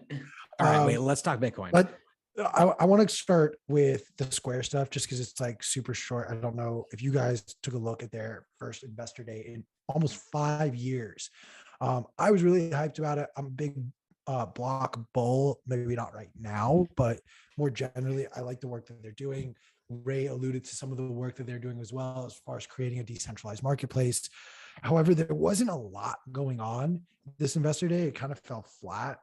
the biggest takeaway I think from what I caught was the fact that they are looking to integrate essentially every single division of the company in with one another, which feeds back to the article that I wrote back in January, where I alluded to the idea that what they're going to do with Tidal is eventually find a way to capitalize on the smart contract system that's now been implemented through Taproot and introduce musicians and artists to that technology and decentralize the entire music industry. So I definitely think that that is where something like the music industry is going to go under the supervision of Tidal and Jack and Block's team. More broadly, there were plans unveiled about like some new miners and an open source mining protocol, I believe, or mining software. It was mining hardware, I thought. Hardware. Thank you. You're right. I don't know why I said software. Which is super significant in my mind. I do too. It helps to, I think, get miners and equipment into the hands of everyday people who maybe can't afford the fact that, I don't know, Chris, you mentioned an S19 is what, like $6-7 grand right now? Yeah, I think it's like 6,300, $7 grand. It's come down a lot because the price has gone down. Yeah, like, next bull market, you're looking at like hardware that's probably over 20K.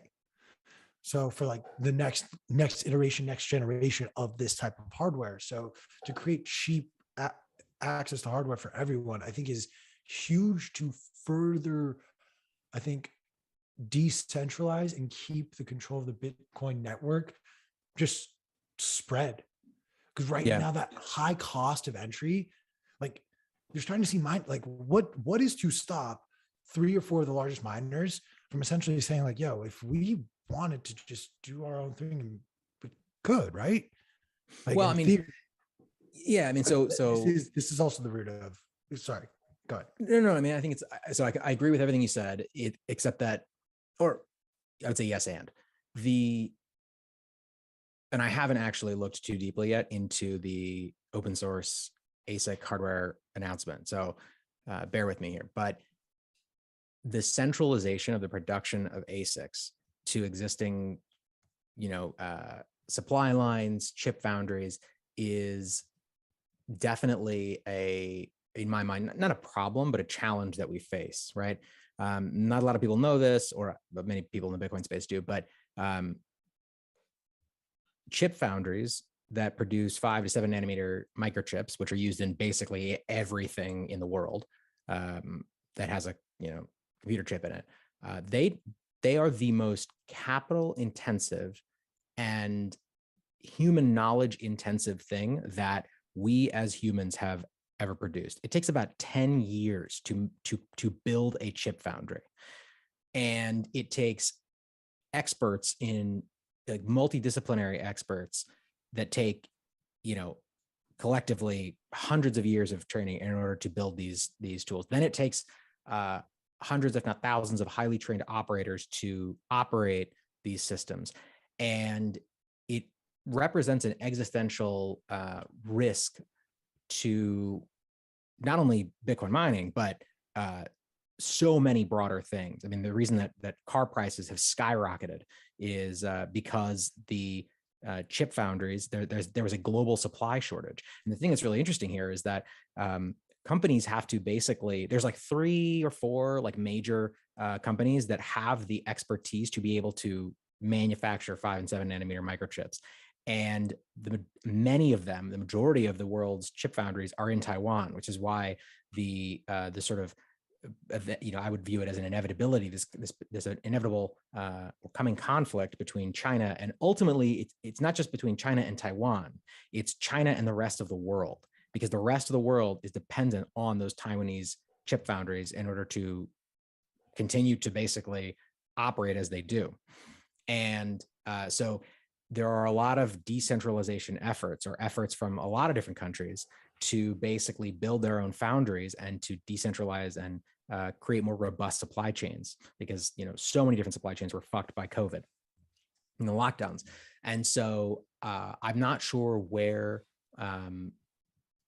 they are planning to source their ASICs from, but every company that's like a major company competes for foundry space. Like they have to bid, like Apple has to bid against Toyota and all these other companies to get their chips produced on the very, very limited number of foundries. So there's foundries that are being constructed in the US. I'm extremely bullish on those. It's super important in all over the world. So that's one thing. So I'm super curious to learn sort of where the ASICs are eventually going to come from for those chips. But also separate from that, to go back to your point, Q, decentralizing Bitcoin mining, right? And the term mining is actually a misnomer. Really what's happening is when somebody is running an ASIC, they are being paid by the network to increase the security of the network.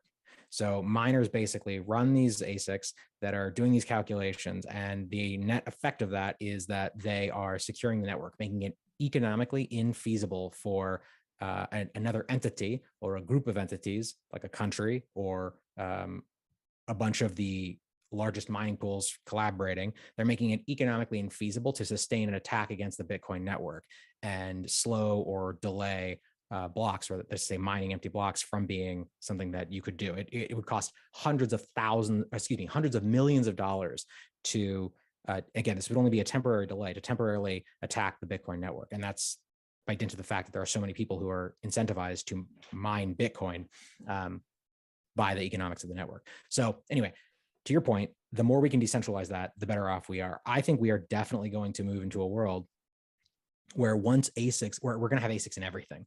We're going to have, there's a lot of people like Alchemist.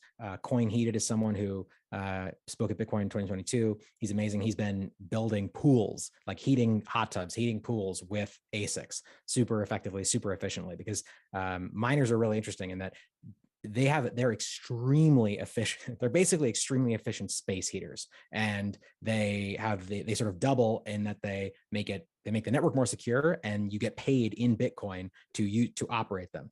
So once ASICs become easier to manufacture, become cheaper, become open source, we're going to start seeing them in everything.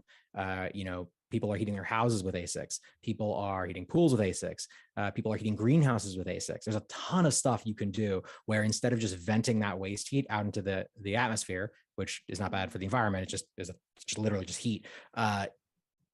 You're using that, more productively. So I'm super excited about that. So I need to read more about this the specific announcement that just came out, but I'm really bullish on it already, knowing basically nothing, because the more we can get ASICs cheaply into the hands of more people, eventually, having them in just everything. Why toast your bread with a dumb like electrical heating element that just does nothing, when you could potentially do that with a little miniature ASIC that's just in there blasting hot air on your thing? You could have ASICs in air fryers. You could have ASICs in so many different things. That's the world I want to see. I want to see ASICs everywhere and in everything. And hopefully this helps us get there. And if nothing else, it decentralizes or hopefully will decentralize the companies that are producing them. And by open sourcing it supports innovation in a way that we don't currently see in the ASIC market. Yeah. Oh, sorry, Chris, you actually wanted to go next. Yeah. I was just going to say, like, I heard of Spaces. It was actually one that you were leading, P. I think it was in either our Bitcoin Magazine podcast feed. I think it was from like last August. And you, Odell, I think a bunch of people were on. And yeah, I remember you being like, holy crap, it takes like 10 years to build one of these highly specialized like factories. Yeah, that was Yeah. And you were like, because someone was like, no, dude, like it's like $10 billion up front. And then it takes 10 years to build. And you're like, wait, this isn't like a 2 or 4 year thing. Like, no, it's like 10 years. And I thought, go ahead. No. It was with NVK and Odell and a couple other people. Yeah. And I had been operating under the complete misunderstanding that it took like 3 to 5 years. And like, which is like reasonable. Like if you think of like an Amazon building going up or a Walmart or something like that, they're like, no, this is like at least 10 years. You're like, what the fuck?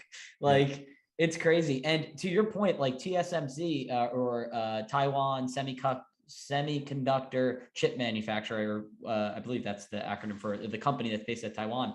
To your point, we're getting to a point where like the world was globalizing, I'd say for the last 20 years, maybe you can say 50 years, it's debatable. I know Mark Moss talks about this all the time, that the world was globalizing. So we can export our dollars to get cheap goods from Taiwan, from China, from India, from all these different places. And we're basically like using it's talked about in the Economic Hitman. I forget what the name of the book is. Confessions of an Economic Hitman, where we're exporting dollars to get cheap goods in. And that's what we're trying to globalize the dollar, basically.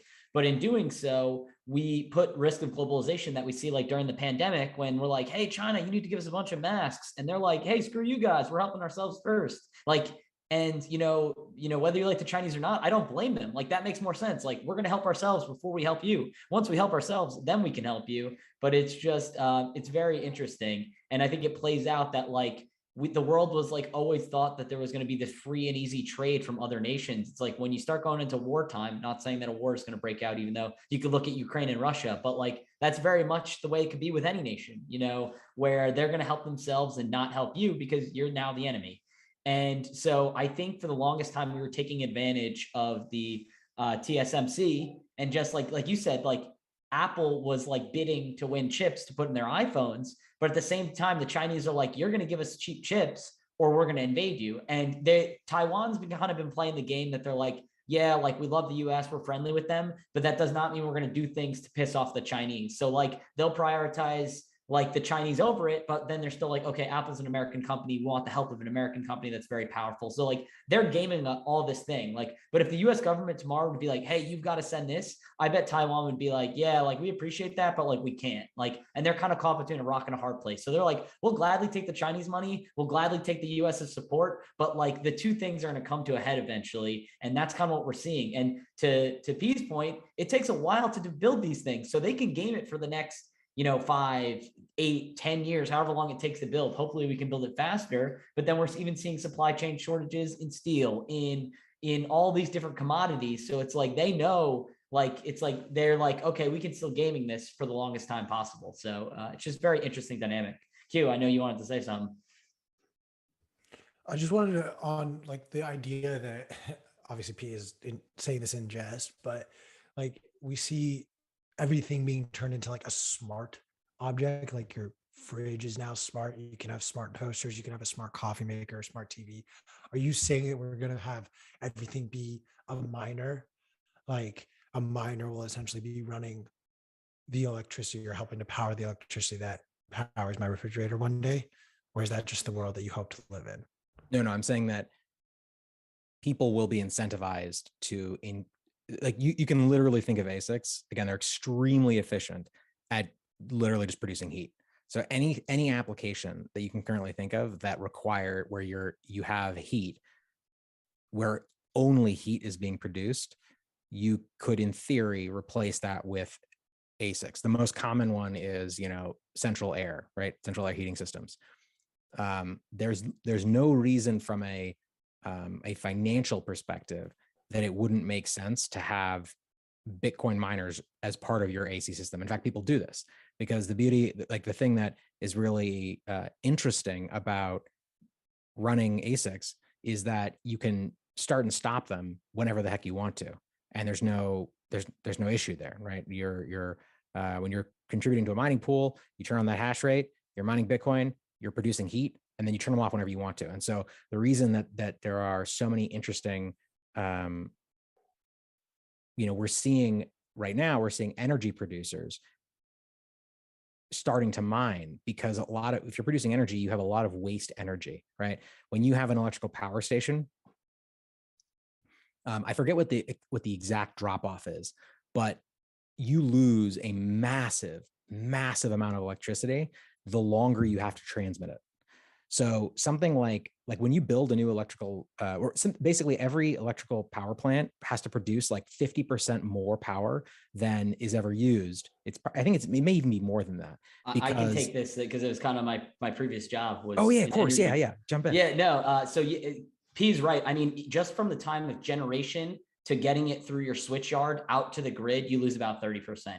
Then the longer distance that you travel, it's about 50% by the time it gets from the power plant to a house in a local area. So, and then even if you're trying to go further, to your point, it's more than 50%. So like if you have a power plant close, like let's just say I operated one in the Newark area. So you're operating in that area and getting it out to the houses in that area, it's probably 50% loss. If you want to go over lines going further outside of the broad Newark, New Jersey area, that's like you're losing more than 50% just going abroad. So to your point, you have to build something twice as big to account for losses. And then you also have to account for demand fluctuation and stuff. So yeah, go ahead. Oh man, I always forget that was like literally what you did. That's so Yeah. fucking cool. And Yeah. I'll answer Q's thing real quick too. So like a lot of people don't realize this, like most things in the engineering world are like using heat exchangers or how you make like anything. And what I mean by that is like, let's just say you want to make a perfume or a cologne. That was like my previous role. I was doing flavor, fragrances, and stuff like that for my previous company before an energy producer. So a perfect example is you have a tank and you have to heat this liquid. The best way that you do it is with a heat exchanger or with steam. So you have like basically imagine a tank, imagine a cup inside of a cup. So the one cup and they're sealed. So I guess that kind of is more complex, but basically you have a reactor or something in the middle, and then you have something blanketing it. You inject steam into the jacket that goes around it and it heats up the liquid inside. So you have hot liquid or hot steam going in, and then you have hot but cooler steam going out.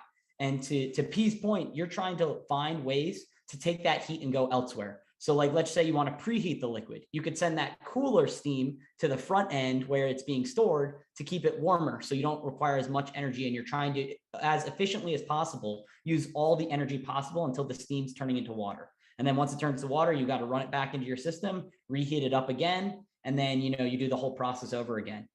If you have leaks, obviously water is leaving your system. So then you need to add more water. And this, when it really comes to engineering, it's mass and energy balances. But to P's point, if you can, instead of wasting that heat as loss, and you could use it to like take the byproduct of heat loss and use it as a generation to heat one is your product or food or whatever. And then your second thing is to get rewarded with Bitcoin. You're like winning two things. So instead of that heat being lost, it's being used to generate Bitcoin. And then the reverse is, instead of that heat being a byproduct, you're using it to do an external thing.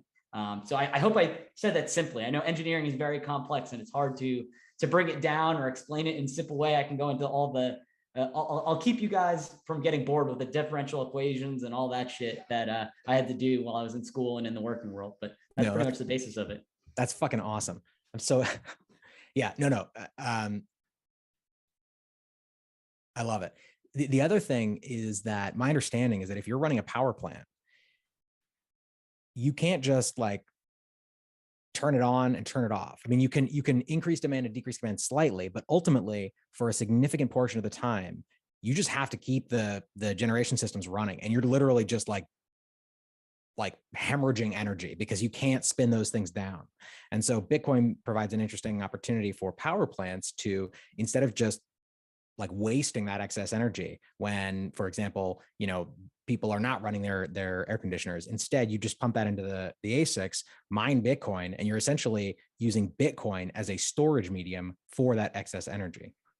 Yeah, and that's true too. So basically there's a base load. And to P's point, you're not just like, it's not like a switch that you're just like on off for a power plant. It's like it's running constantly, and a lot of it's waste. So if the power's not going out, you have ways of just venting the power, or it's basically you're either lost as heat, sound, or just energy just being dissipated across the network that's not being used.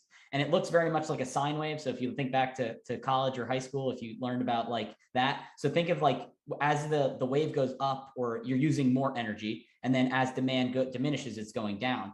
So Bitcoin miners could make that a more straight line instead of like cyclical up and down throughout the day. So as you're a Bitcoin or as you're an energy producer, a lot of times you have contracts with municipalities or governments or whatever that like, we're going to buy this power no matter what. So basically they're subsidizing the power with tax dollars. And that's kind of when you can start to see the man behind the curtain, as you say it, or, you know, you pull back like, oh, wait, this is kind of like, it's supposed to be a free and open market, but there's like incentives at play. So basically what I'm trying to say is a lot of times like a power plant, you want to sell power at any given cost. So like if no one's buying it, and then like if you're selling it to no one for $0, you're losing money. So if someone's like, I'll pay you 1 cent, and you're like, okay, yeah, I'll gladly take it. It's almost like Bitcoin miner fees. Like you want to take the highest fee possible. But if, you know, no one's taking it, then like it's 0 or nothing. So like if one person's like, I'll pay you 1 cent per kilowatt hour, and then all of a sudden it's like, no, someone's like shouting in the back, like I'll take it for 2 kilowatt hours, and it keeps stacking up. But like Bitcoin miners are buying that at any rate, basically, is what it comes down to. It's fascinating. Yeah, that's totally awesome. I was at the Nashville Bitcoiners Bitcoin meetup, which happens monthly and is fantastic recently. And Harry Sedok of Grid, that's GRIID, was speaking about Bitcoin mining, and he made a great point, which is, this is something we all know as Bitcoiners, but the FUD narratives around, oh, Bitcoin uses too much energy are just absolute horseshit. We were talking about that. It was a conversation about that. And he pointed out, he's like, look, if energy was actually scarce, if that was a problem, houses would be being built next to power plants. We would have smaller power plants and they would all be super close. And the farther you got out from the power plant, the more you'd have to pay for or rather, the less you'd have to pay for your house, because the energy costs because of loss would be so high. And it's just crazy to think of how many just straight lies are propagated around power generation, power usage, what's good for the environment, what's bad for the environment. And people just don't care enough to actually understand what's going on. Yeah. And to your point too, I forget the acronym, but it's basically, it's not in my backyard, is like, NIMBY. people are like, they're like, oh yeah, like I don't want a power plant in my backyard. It's like, all right, well then we can put you 50 miles away, but you're going to cost 4x power. It's like, okay, not in my backyard, but I would still want cheap energy. It's like, well, Yeah. that's like that's the trade-off. And also it's demands. Like, so in New York City or LA or a big city like that, while the power plants are closer, they have more people to sell the energy to. So it's basically like BlackRock and saying like, hey, I want to buy the S&P 500 index, versus me being like, I want to buy one share of the S&P 500 index. It's like the person's gonna be like, all right, I'm gonna deal with BlackRock before I deal with Chris. Like, if that makes sense, like you're more willing to negotiate when there's a lot more participants coming on the network. So if you're a small power plant in North Dakota, you're gonna have a lot different pull of what you can, or like what the people want, or what you can charge, versus somewhere in New York City per se. So it's very, like you said, it's interesting in the demand of what people want versus what they get. And, it's all a market, trying to be a free market, but a lot of those are arbitraged away with fiat monies. Bastards. All right. What else we got? What are the news? Well, we'll keep rolling with the FUD news. So the CFTC, or Commodity Futures Trading Commission Chair Rosin Baynam bemoaned Bitcoin's excessive energy consumption. He says Bitcoin's proof of work consensus algorithm requires a huge amount of energy in order to solve complex math tasks. The regulator believes the industry should move to proof of stake, an alternative consensus mechanism that consumes much less energy. What are your thoughts, guys? My first thought is motherfucker. Total bullshit, as we were just talking about. Q, back to you. I don't know if I want to make that face while the camera's on me, but like, this is the same narrative out of a different voice. And I think while it's frustrating for us to have to like yet again denounce the same bullshit over and over again, it's part of the journey that we're on. Like, even when we squash this one, like someone else is going to come out and say this, probably honestly, this exact same sentence. Like, it gets recycled by all of these people. I think that my biggest takeaway is, especially after having that conversation we just had with Ray, like, you have to just have these conversations over and over and over again. It's going to be a matter of which side is willing to repeat themselves for longer. Like, it sucks. It's not a sexy way to think about it or do it, but ultimately that's what it's going to come down to. It's who's going to outlast the other. Yeah, sorry, I was distracted. I keep changing up my mic situation, trying to make it look less like an elephant dick, and continually failing. I took the whole shock mount off, and now it just looks even more like a dick. But yeah, I agree with everything you just said. These people are not trying to help you. They're not trying to help Bitcoin. They're not trying to help the environment. They're not trying to help humanity. When people talk about proof of work versus proof of stake, the arguments are just like this one, are completely spurious. They make no sense and they have no basis in reality. And there are so many different ways of attacking or trying to dismantle these arguments.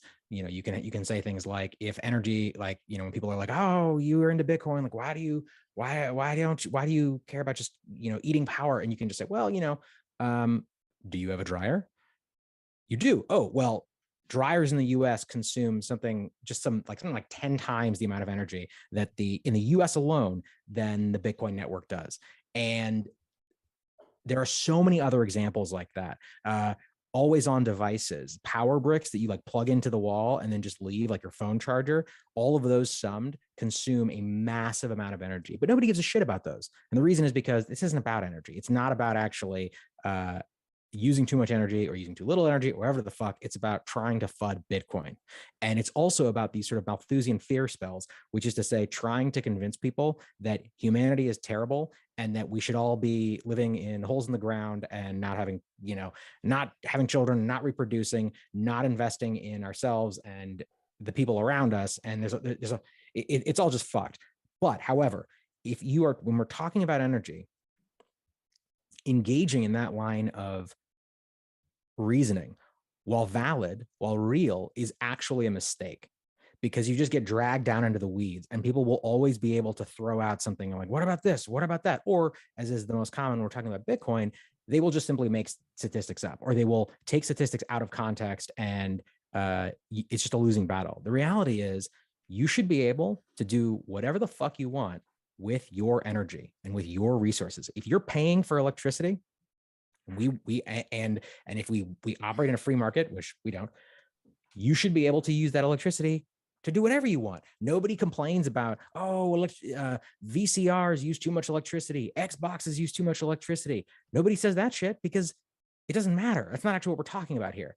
And I think it's really important to just completely reject the frame of the government or other people should be able to tell you what you do with a thing that you are paying for, in this case, electricity. It's as simple as that. Yeah. And I think proof of work is innovation. I know that's a point that's kind of been hammered home. It's like, imagine trying to say Apple, like, you waste too much energy. You sell iPhones. You're not allowed to sell iPhones anymore. They're like, what do you mean, dog? Like, billions of people have the phone. Like, we're not going to stop selling iPhones. You're like, no, you waste too much energy. It's bad. It's like, and to your point, like, dryers use 10 times the amount. Christmas lights. Oh, how dare you celebrate with Christmas lights? You're not allowed to be cheerful and have lights up for only a couple months out of the year. It uses more than the Bitcoin network in those few months. Like, I don't know. It's such a crazy thing. I guess the counter too is, I think people say it wastes so much energy, and they're always very, they think about themselves in terms of like, oh, you're American, or you waste too much energy in America doing Bitcoin miners. It's like, well, then do you hate Afghani women who are trying to escape abuse using Bitcoin? Do you the Check Your Financial Privilege by Alex Latzian, I finished it. Some really incredible stories of like, things that we cannot relate to as Americans, or at least I cannot relate, as like escaping authoritarian regimes, Afghani women that are getting beat by their husbands and saving in Bitcoin and then able to flee for their safety. It's like, okay, so do you hate those people? Do you hate people that are in repressive governments that if you're a slightly different shade of dark, you're considered bad and they'll murder you, like in Rwanda? Or like the cases are endless. Like, if you're thinking you waste too much energy, it's like, do you blame them for wasting energy? Do you blame them for using Bitcoin? And I think that's, a really good humbling experience to be like, yeah, Bitcoin's a lot bigger than you. It's a lot bigger than America. It's global. Protecting global assets, protecting global people, protecting those less fortunate. So I just think that that's a really important point that a lot of people like think it's nuance or overlook. We go to Elon. Yeah, let's do it. I got it ready. Papa Musk. I want to start it no, we can bring up that side of it afterwards. ESG, all that bullshit. Elon Musk, Twitter, the biggest beneficiaries from all the ESG legislation was somehow, some way left off of the list by the S&P 500 yesterday. And Musk, in his fit of rage, maybe his rejection to Twitter or whatever's going on with him, essentially goes to point out actually and say, this is complete and utter horse shit when you say Tesla is not a part of this or does not qualify, whereas you have a company like ExxonMobil that literally drills into the ground and burns gas into the air. Sure, whatever you want to say about climate change, global warming, all that stuff, the net effect that ExxonMobil has is not positive on the planet. And I think, to Musk's point, I'm going to take a counter stance to this based on what we were talking about earlier. Like, has electric vehicles really changed anything in our society right now? No. it hasn't. Like, let's be honest with ourselves. Like, even if you drive an electric vehicle, most still have some energy source along the way that comes from natural gas or fossil fuels, versus, if you have your own home solar setup or whatever, fine. You are one of the good people. I commend you. Like, thank you for doing awesome stuff. And like, I hope you go and not only orange pill people, but like tell other people to do what you're doing. Awesome. You are one in probably a million. What Elon Musk and Tesla did do, however, was they made electric vehicles cool. And I think that is still a very important marker, because before Tesla was really popular, before people actually paid attention to Tesla or electric vehicles, dude, your best bet on an electric vehicle was either that Chevy Volt that like breaks down every month, or a Toyota Prius, which is like the ugliest car on the face of the earth. So Tesla introduced style to, I think, an industry that was very stagnant. It's not that they've done anything beyond that, but now you have them and society thinking about things differently. You have a Hummer, an electric Hummer getting introduced to the marketplace, I believe at the end of this year. You have an electric F-150 now introduced. You have a series of other electric vehicles being introduced by all sorts of competitors. This doesn't happen without the work and push that Tesla and Elon Musk did. And I think it's valid, because then it will eventually, not yet, not overnight, but eventually the questions will be asked of like, wait, we're all on electric vehicles, but like, there's no difference. Why? And then we start to really uncover, oh, because our entire power grid is just still running on fossil fuel. So it doesn't matter. That's my mini rant. I don't know if I hit every single point on this, but I think I did. I mean, the production of batteries that Elon Musk uses, the production of solar panels is very, very environmentally intensive, bad for the environment. And there is a belief that fossil fuels and the burning of them is terrible for the environment just all the time. And that's just not true. More importantly, everything that we do has an effect on the environment, and there are ways of doing things more efficiently, more effectively, more safely, and there are ways of doing things less effectively, less efficiently, less safely. But so I think that the claim and the frame that Tesla is immediately good for the environment simply because they are producing electric cars is flawed. I also agree fundamentally with the idea that ESG is just the devil. It is absolute horseshit. And though the stated intention sounds good, it is really a tool that is used to create non-free markets, which I think is absolutely horrible. That is what ESG is designed to do. It's designed to create narrative attacks on companies.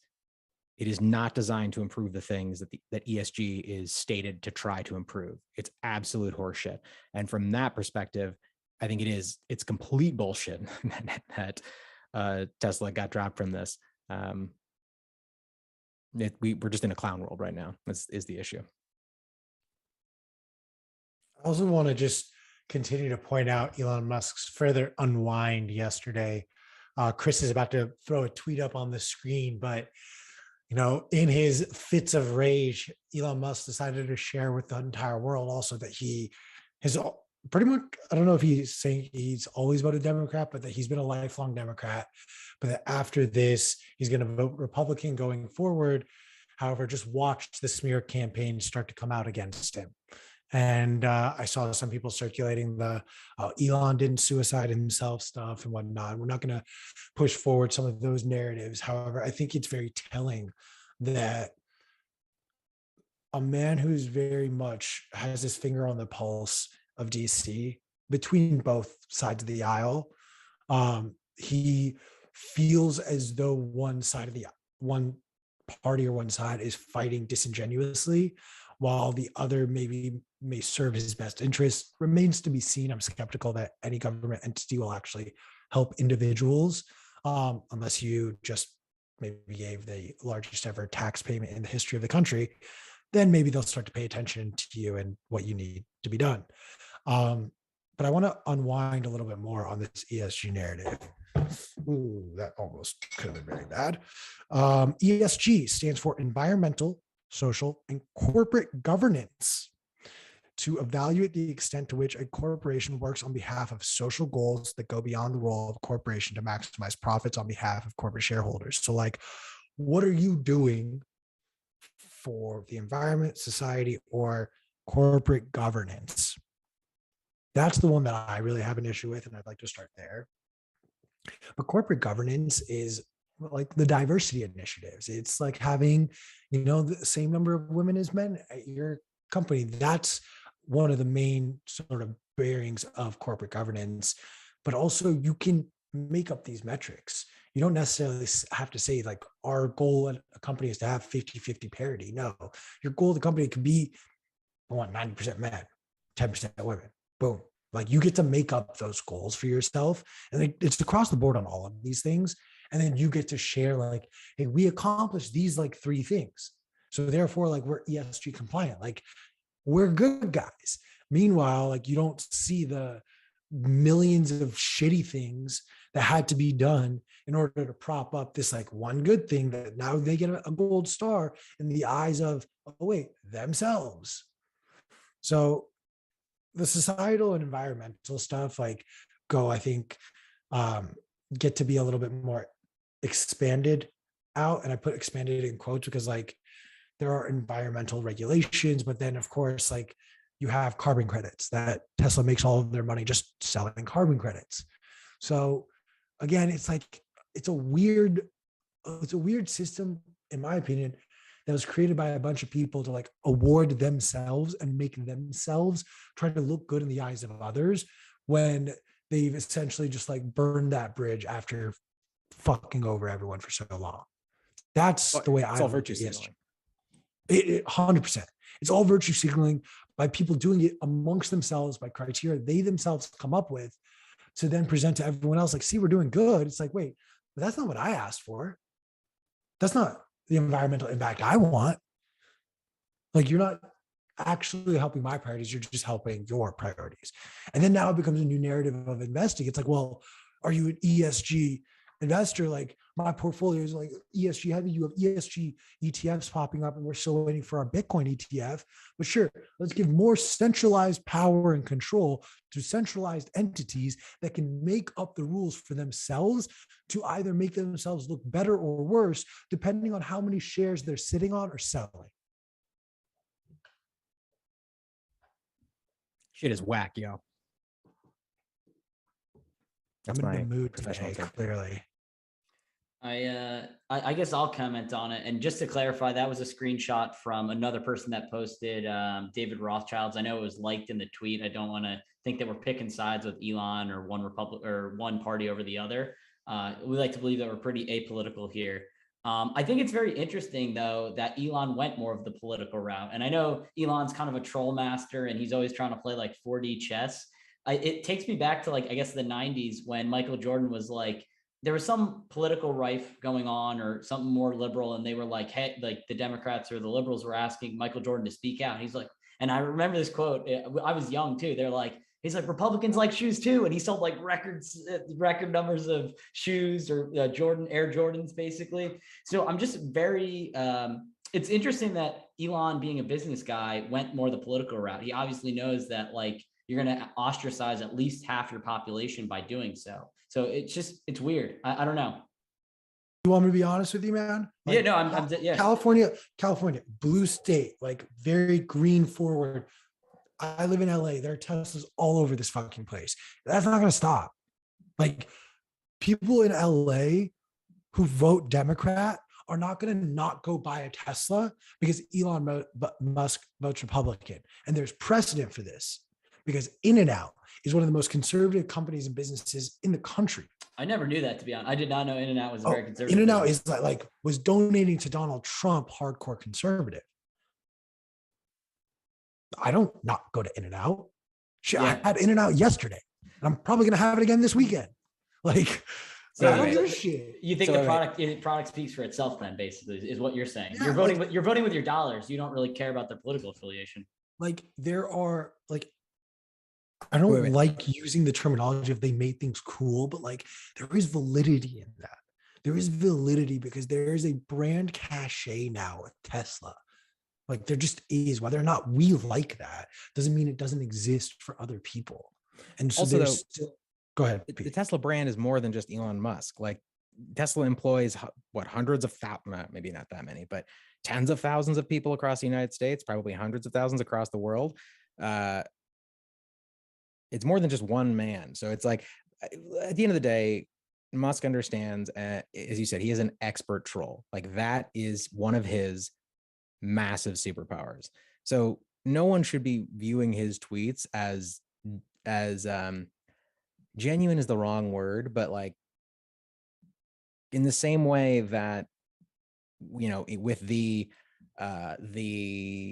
thumbnails that everyone, including us, has to choose when you're like setting up a YouTube video, right? There are specific algorithms that are predictable and that force everyone to use like crazy facial expressions in their YouTube thumbnails, right? Like that's a thing, right? That's why every single video we've talked about on YouTube that is popular has somebody like or like it's because like that's what YouTube is optimizing for. That's what gets people the most clicks. And Musk understands that the way you do that on Twitter is by, and in just people's brains, right? He lives rent free in most people's brains all the time.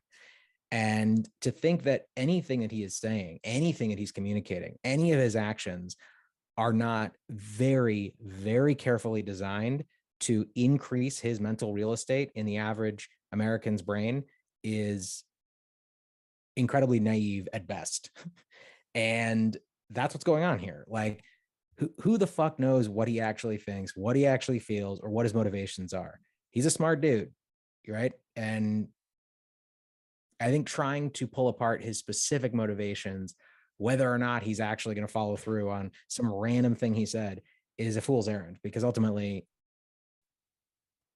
you know, he's playing 3D, if not 4D chess, and that's whatever he says is just designed to pump his bags. And by bags, I mean like in people's heads. Yeah. You guys remember? I think it was. Sorry, Chris. I just thought of this, but I want to say it was like a year and a half ago, where Elon Musk sent out an email internally that got circulated externally, essentially like telling everyone like, yo, keep working your asses off. Like we need to make these numbers. Our stock price is way too overvalued. Like even he knew it then. And that was a precursor to eventually him selling the largest ever stake in Tesla that he had ever sold. I'm curious how much, weight you guys are putting into certain actions or statements of his in regards back to the share price of Tesla. Like, is he throwing up a fit on ESG, trying to discredit the ESG knock that Tesla just received? Like, I'm not necessarily saying, oh, the reason Tesla stock is down is because of this, but like there is a layer of that baked in somewhere, whether it's 0.01% decline, or dude, for all we know, it's actually driving their stock higher and it's other selling pressure driving it down. I err on the side of this is probably like contributing a little bit to their drawdown. Do you think this is him trying to be like, yo, fuck you, you just shaved off $2 billion of my net worth? Wait, are you asking the question? Like, do you think he's shitting on ESG? I mean, I'll hop in here. I think to answer your question, like, is he shitting on ESG to give himself an excuse? I think so. I think Elon's playing politics. I mean, he quite literally brought politics into it, but I think he's playing like the chess of being like the Biden administration, the Trump administration, Obama, Bush, whatever. They need a narrative to blame someone else. You know, during Bush, it was weapons of mass destruction, bad guys in Afghanistan, Saudi Arabia, whatever. You know, Obama, you need to blame the bankers, but then they don't do anything against it. Trump, you need to blame the liberals. Now under Biden, they need to blame Russia and Ukraine. It's the blame game. You need someone to blame. And this is Elon taking a stamp out and saying ESG is the reason our stock's down. So Q, to answer your question, yes, I think that is he's playing the blame game. He's setting the narrative to be like, oh, this ESG thing, we're not in the top 100. That's why our stock's down, because people don't want to invest in a not top 100 ESG company. And BlackRock won't approve of it, or maybe it was BlackRock's list. So I'm not sure. And I know he's got a gripe with a lot of the financing of the United States, where BlackRock and a bunch of hedge funds were trying to short his company into oblivion. So it's definitely him trying to throw a middle finger to them. One more thing I'll add. I looked at Tesla's prospectus or 10Q. Not that I was planning on investing it, but I was looking for one specific line that someone called out. And it was in their risks. It's normally section 14 of when you're looking at a company's prospectus.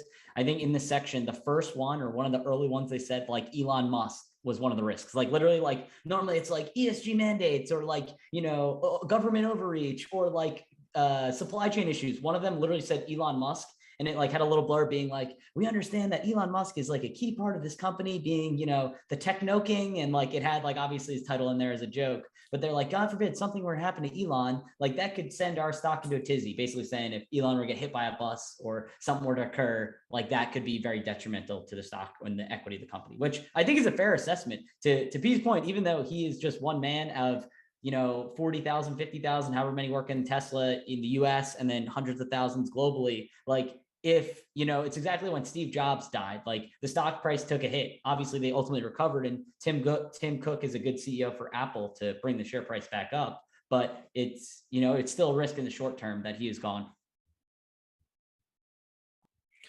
Do we want to keep kicking this dead horse while it's on the ground, or No, let's send it to the glue factory.